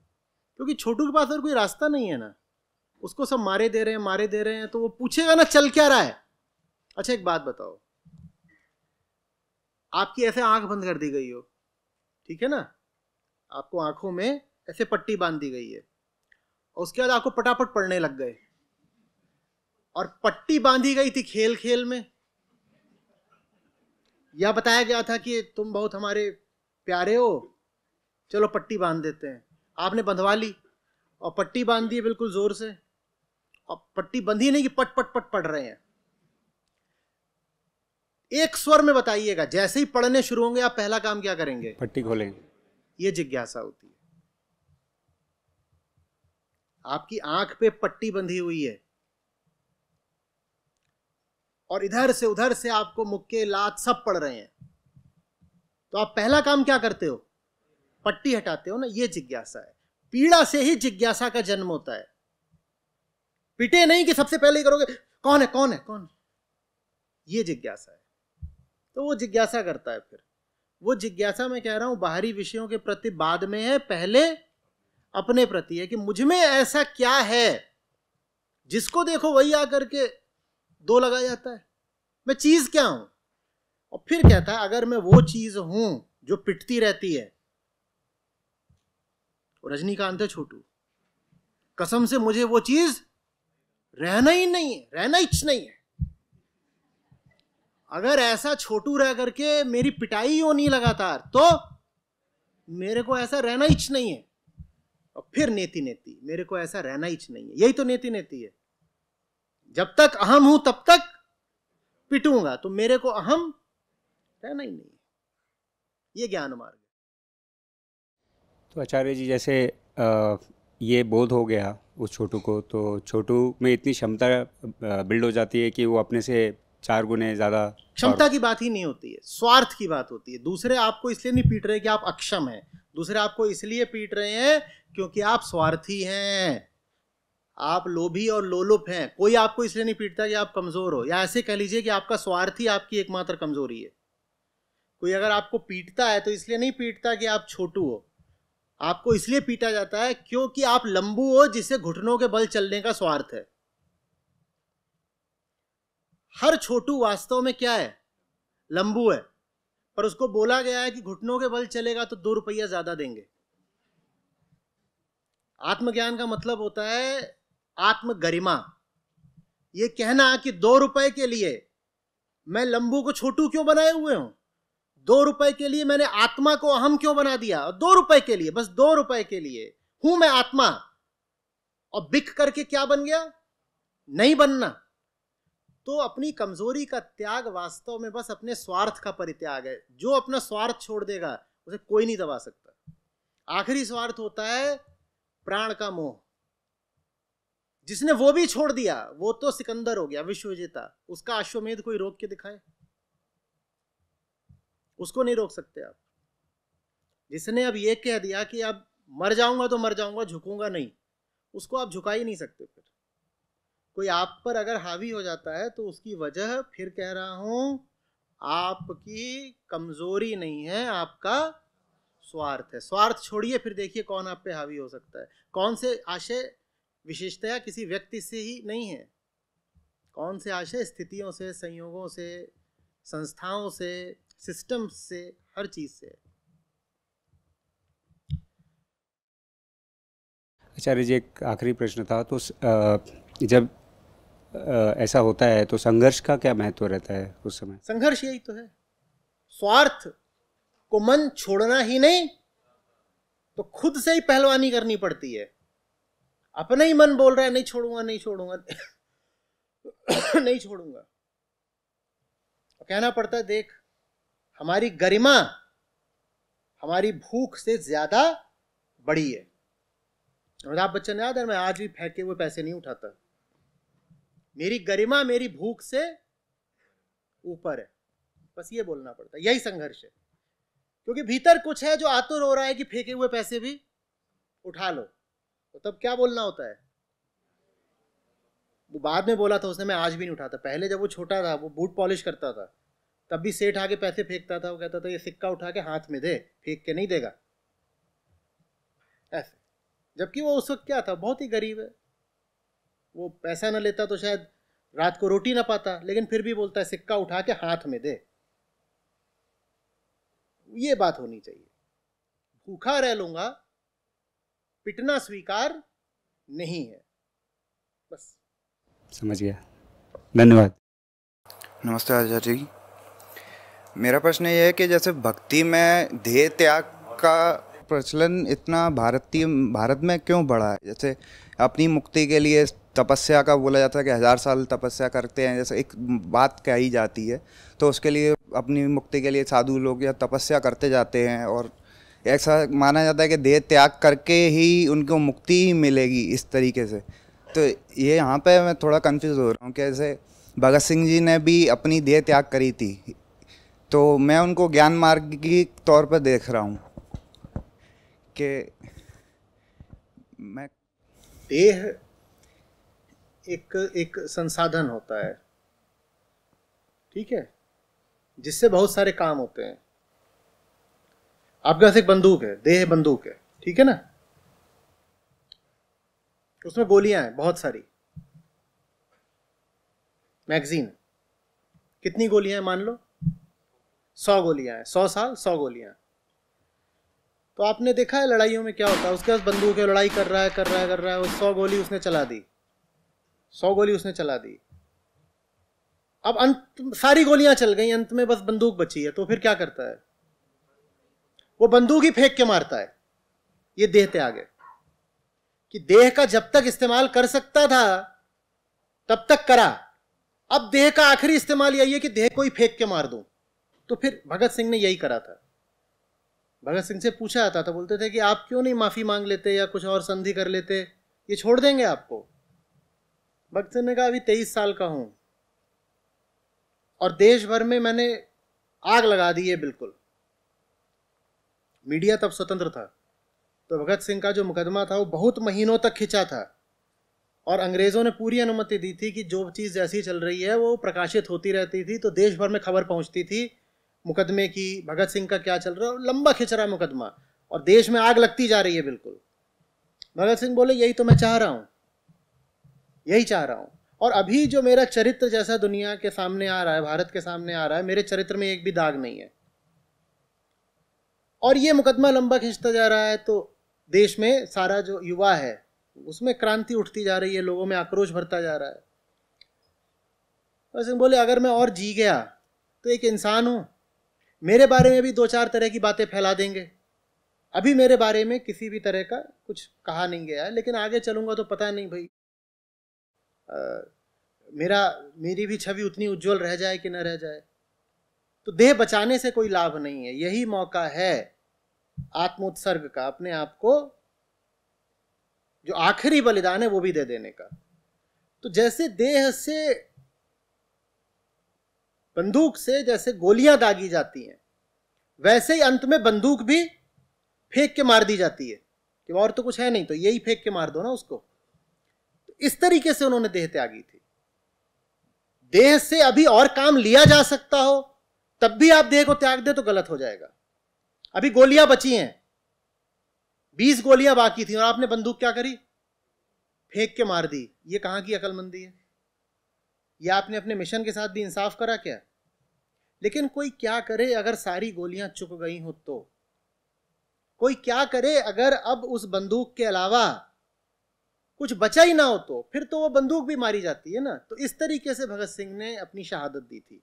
बोले अब तो यही है जो मैं पाना चाहता हूं, उसके लिए जो आखिरी चीज है मैं जिसका इस्तेमाल कर सकता हूं, जिसका मैं बलिदान कर सकता हूं, वो आखिरी चीज यही है। और इसका बलिदान कर दूंगा तो मुझे दिख रहा है कि लाभ बहुत मिलेगा, देश में एकदम ज्वाला उठ जानी है। तो उन्होंने फिर उसका त्याग कर दिया। देह त्याग का अपने आप में कोई महत्व तो नहीं है, वो बिल्कुल आखिरी बात होती है। क्योंकि देह तो संसाधन है। तुमने बंदूक ही फेंक दी तो गोलियां कैसे चलाओगे?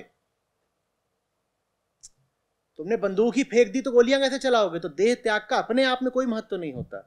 लेकिन देह त्याग कभी कभी आदमी की मजबूरी बन जाती है, अपरिहार्यता बन जाती है। क्योंकि अब और त्यागने के लिए कुछ बोलो, गोलियां सारी, तो अब तो देह ही फेंक के मारनी पड़ेगी ना। तो भगत सिंह ने एक तरह से अपनी देह का आखिरी इस्तेमाल करा था। बोले अब मेरी देह का, वो जो फांसी पे चढ़े थे वो भी उनका एक धमाका ही था, वो भी उन्होंने बम ही फोड़ा था। जो असेंबली में बम गिरा था उसकी आवाज तो फिर भी शायद शांत हो गई हो, लेकिन भगत सिंह ने जो आखिरी धमाका करा उसकी गूंज अभी सदियों तक रहेगी ना। शहीदों की हर बरस मेले, वो हर बरस मेले लगते ही रहेंगे, लगते ही रहेंगे। समझ में आ रही बात? तो देह त्याग ऐसा नहीं है कि कोई रिवाज है। वो क्या होती है? वो आपकी विवशता होती है। कुछ और नहीं कर सकते थे भाई, कुछ और नहीं कर सकते थे। स्टारी स्टारी नाइट्स है, उसमें भी कहीं पर ऐसी एक पंक्ति आती है कि जब और कुछ नहीं बचा था तो फिर विंसेंट ने वही करा जो आखिरी काम हर प्रेमी करता है, कि उसने देह ही छोड़ दी। क्योंकि और कुछ बचा नहीं है ना, क्या कर सकते हैं। आखिरी गोली जो बची थी चंद्रशेखर आजाद की, उसका क्या करा उन्होंने? कुछ और कर नहीं सकते, आखिरी गोली है, बाकी सारी गोलियां दाग दी। ऐसा नहीं कि उन्होंने कहा था अभी गोलियां बची और आत्महत्या कर लूंगा, नहीं नहीं नहीं, ये उनका इरादा नहीं था। आत्महत्या का उनका इरादा नहीं था। पर अब क्या करें, सारी गोलियां खत्म हो गई हैं। खूब लड़े हैं, खूब लड़े हैं, वहाँ इलाहाबाद में बैठे हुए हैं पेड़ के नीचे पार्क में, आखिरी गोली है, करें क्या? तो फिर आखिरी गोली अंदर।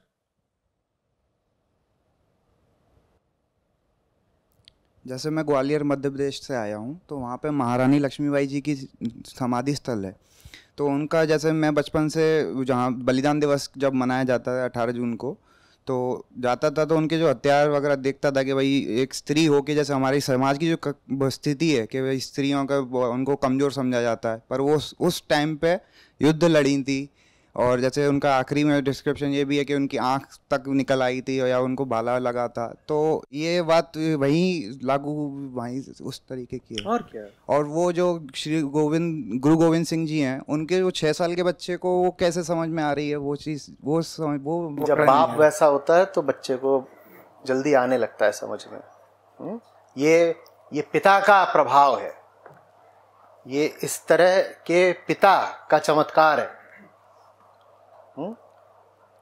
तभी तो जो उस जैसे हों, उस ऊंचाई वाले लोग हों, उनकी संतानें निकलती हैं फिर उन साहबजादों जैसी। लेकिन आमतौर पे ये होता है कि जो उतनी ऊंचाई के लोग होते हैं उनके संतानें होती नहीं हैं। तो संतानें ज्यादा उन्हीं के होती हैं जो संतानों में ही रुचि रखते हैं जिंदगी भर।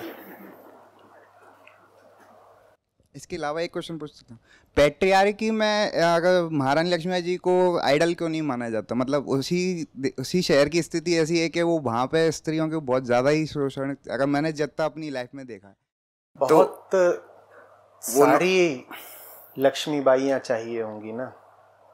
बहुत पुराना खेल है, सिर्फ सामाजिक तौर पे पुराना नहीं है, दैहिक तौर पे पुराना है। पैट्रियार्की कोई ऐसी चीज नहीं है जो पुरुषों ने स्त्रियों पे लाद रखी है। पैट्रियार्की में स्त्रियों की बराबर की साझेदारी और स्वार्थ है, वो इसलिए चल रही है। उसमें पुरुष का भी स्वार्थ है, उसमें स्त्री का भी स्वार्थ है, और दोनों का अंधा स्वार्थ है, इसलिए उसमें दोनों गर्त में गिरते हैं। दोनों बूढ़े बापुरे चढ़ पाथर की नाव, ये गुरु शिष्य के लिए बोला गया है वैसे तो, पर हमारे उदाहरण में पुरुष स्त्री पर भी लागू होता है। दोनों बूढ़े बापुरे चढ़ पाथर की नाव, पैट्रियार्की क्या है? पत्थर की नाव है, और उस पर चढ़े रहते हैं पुरुष और स्त्री, और दोनों डूबते हैं।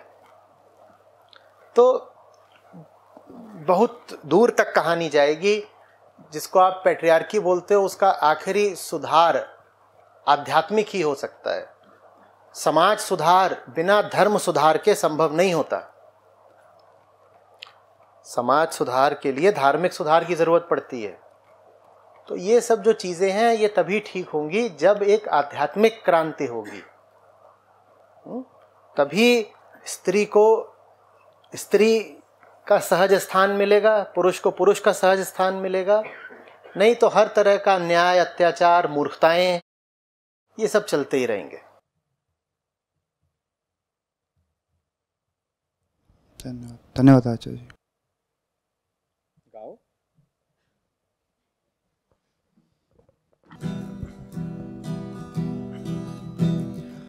भाग्य भला न होएगा, कहाँ धरोगे पाँव। भाग्य भला न होएगा, कहाँ धरोगे पाँव। सरसों बो सीधे लड़ो, काहे करो कुदान कबीरा, काहे करो कुदान।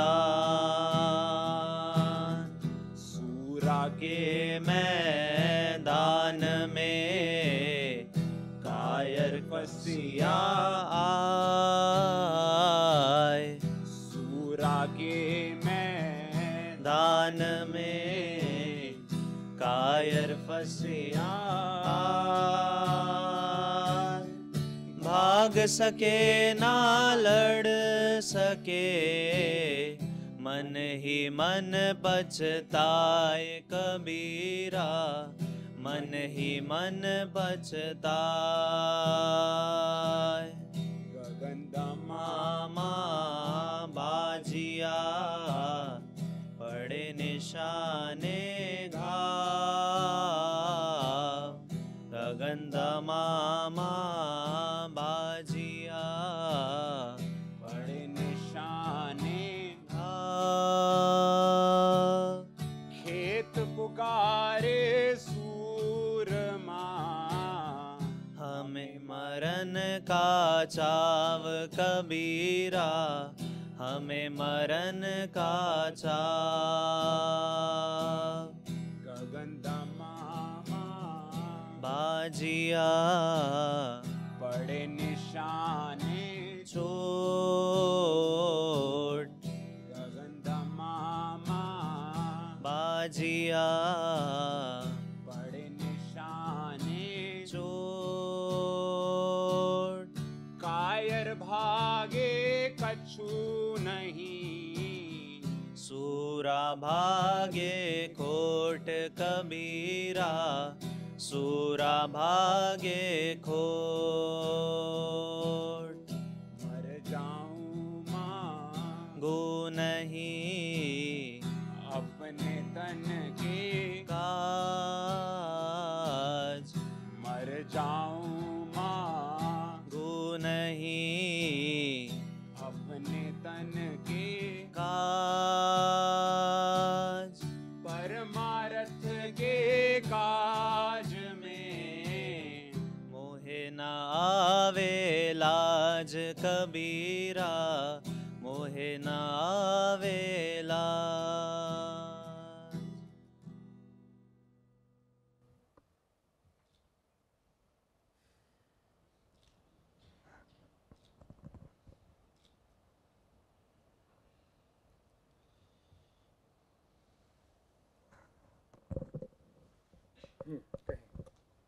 प्रणाम आचार्य जी। आचार्य जी, क्या ये कह सकते हैं कि ज्ञान मार्ग भक्ति मार्ग से ज़्यादा एफिशिएंट मार्ग है? जैसे आपने एक तो कहा कि टाइम कम लगता है ज्ञान मार्ग में, दूसरा आचार्य जी यह भी था कि आचार्य जी भक्ति मार्ग में ऐसा लगता है कि भटकने का स्कोप थोड़ा ज़्यादा रहता है। ऐसा मैं इसलिए कह रहा हूँ आचार्य जी, क्योंकि आचार्य जी क्योंकि जैसे मतलब आप जैसे गुरु के ऊपर जैसे एक डिपेंडेंसी रहती है, राइट, और आपको पूरा गुरु भी पहचानना रहता है। फिर नाम विधियाँ जो रहती है नाम जपने की, जैसे तो वह विधि भी आचार्य जी ओशो कहते हैं जैसे हिप्नोसिस भी एक हो जाता है। वो आदमी नाम लेते लेते जैसे नींद का एक टेंडेंसी रहती है कि नींद हाँ नींद इंड्यूस करते हैं, राइट। सो आचार्य जी वही प्रश्न था कि देखो खतरा तो दोनों में ही है। हमने आज बात करी भी थी कि वहाँ पे खतरा ये हो सकता है भक्ति मार्ग में कि खुद निर्गुण में प्रवेश करने की जगह जो अज्ञेय अज्ञात है अद्वैत है उसको आप सगुण बना दो। मैं तो नहीं जाऊंगा निर्गुण में, मैं निर्गुण को भी सगुण बना दूंगा, वहाँ ये खतरा है। और यहाँ ये खतरा है कि आप ही को तो तय करना है कि आप बचे हो कि चले गए हो। आप लड़ाई तो लड़ रहे हो, लेकिन उस लड़ाई में योद्धा भी आप ही हो, प्रतिपक्ष भी आप ही हो और निर्णेता भी आप ही हो।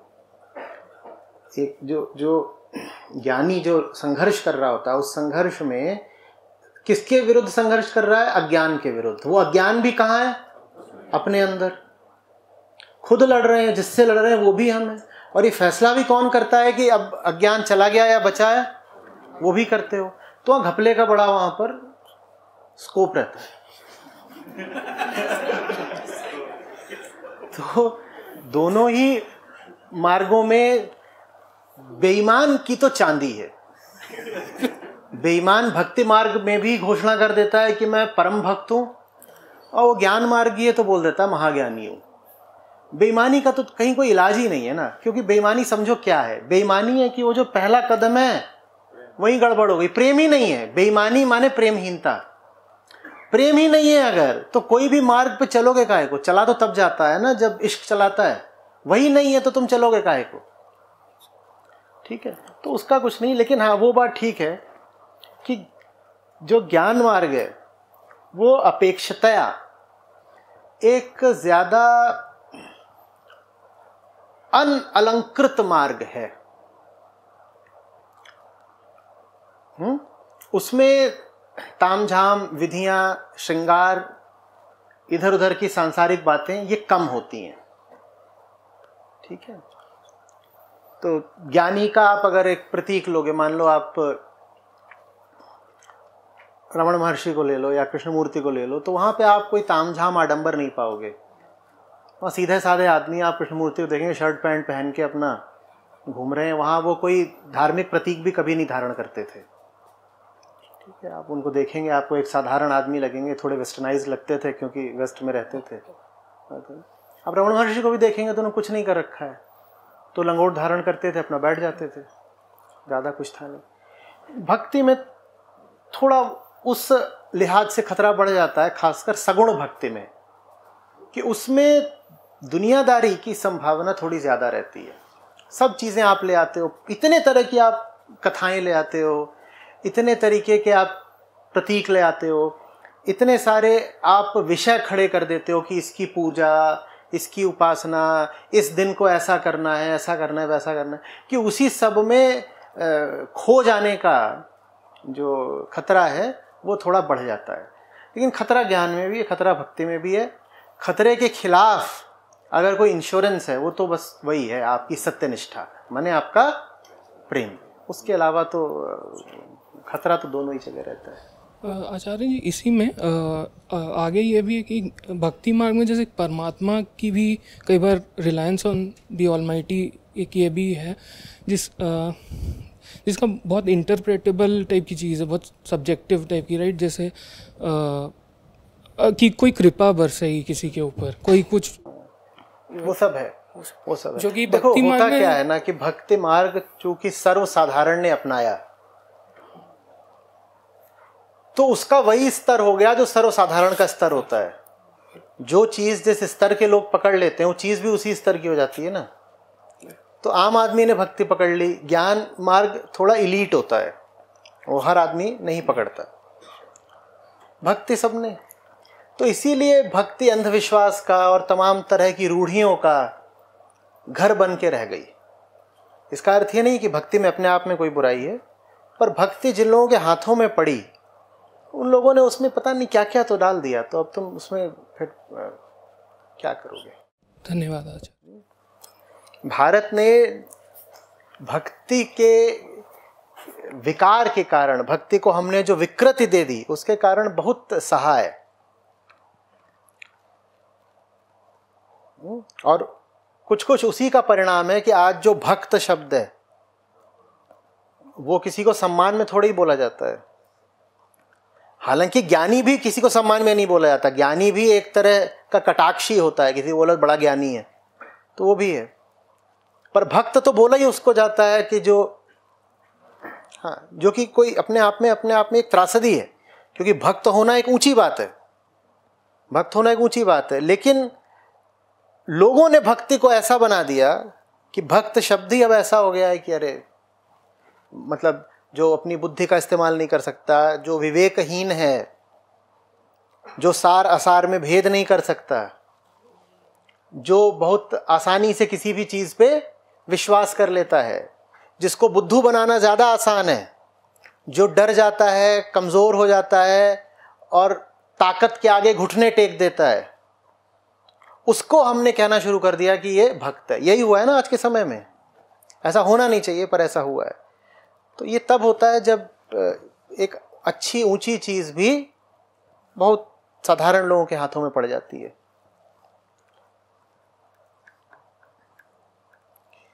जब इतिहास में ये खोजा जाता है कि भारत ने जो इतने दिन गुलामी बर्दाश्त करी उसके कारण क्या हैं, तो उन कारणों में एक कारण ये भी आता है कि भारत दास भाव को ज़्यादा आसानी से स्वीकार कर ले गया। अब होना ये चाहिए था, भक्ति तो ये सिखाती है कि दास बनना है, लेकिन किसका दास बनना है? सिर्फ राम का दास बनना है। भक्ति ने तो ये बताया था ना, सिर्फ राम का दास बनना है। लेकिन लोगों को ये याद रह गया कि दास बनना है, वो किसी के भी दास बन गए। भक्ति ने सिखाया दास बनो राम के।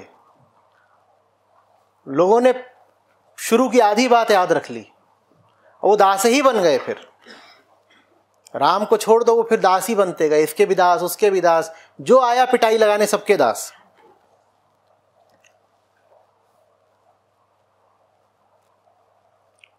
और एक और थोड़ी सी अनहोनी हुई कि वही दासता का जो काल था, भारत में भक्ति का ज्यादा प्रसार भी उसी काल में हुआ है। भारत में भक्ति का ज्यादा प्रसार भी, फैली भी ज्यादा वही है। 11वीं 12वीं शताब्दी से लेकर के 16वीं शताब्दी तक ही भक्ति तो ज्यादा फैली। और वो कौन सा काल था? वो भारत की गुलामी का काल था। अब होना तो ये चाहिए था कि आप अगर सच्चे भक्त हो तो कहो राम के अलावा कोई मेरा स्वामी नहीं हो सकता, मैं तो भिड़ जाऊंगा। राम के अलावा कैसे कोई मेरा मालिक हो सकता है? हुआ उल्टा है। वही काल जिस समय भक्ति खूब फैली है, वही वो भी काल था जिस समय भारत में दासता बढ़ती गई है। इसमें भक्ति की कोई खोट नहीं है, इसमें उस आम आदमी की खोट है जिसे तुम ज्ञान दे दो चाहे भक्ति दे दो, वो उसको विकृत करके मानेगा। और इसीलिए आज भारत में जो भक्ति का रूप हम देखते हैं वो वास्तव में अंध भक्ति मात्र है। आज जो भारत में, जैसे उसमें यह भी बात जोड़नी पड़ेगी कि भारत में जो हम ज्ञान का भी रूप देखते हैं वो अधिकतर अहंकार मात्र है। कि जो अहंकारी होता है आमतौर पे पाया जाता है वही ज्ञान मार्ग चुन रहा है, तो ज्ञान मार्ग भी विकृत है। लेकिन भक्ति में तो जो विकृति है उसका कोई मुकाबला ही नहीं। ज्यादातर लोग जो अपने आप को भक्त बोलते हो, देखो वो भक्ति के नाम पे क्या करते हैं।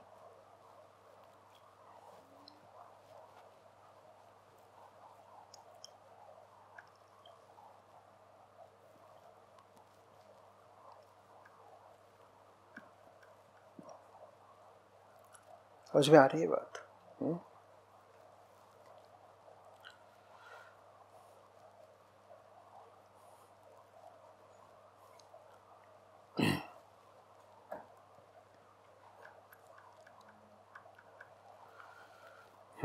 चलिए।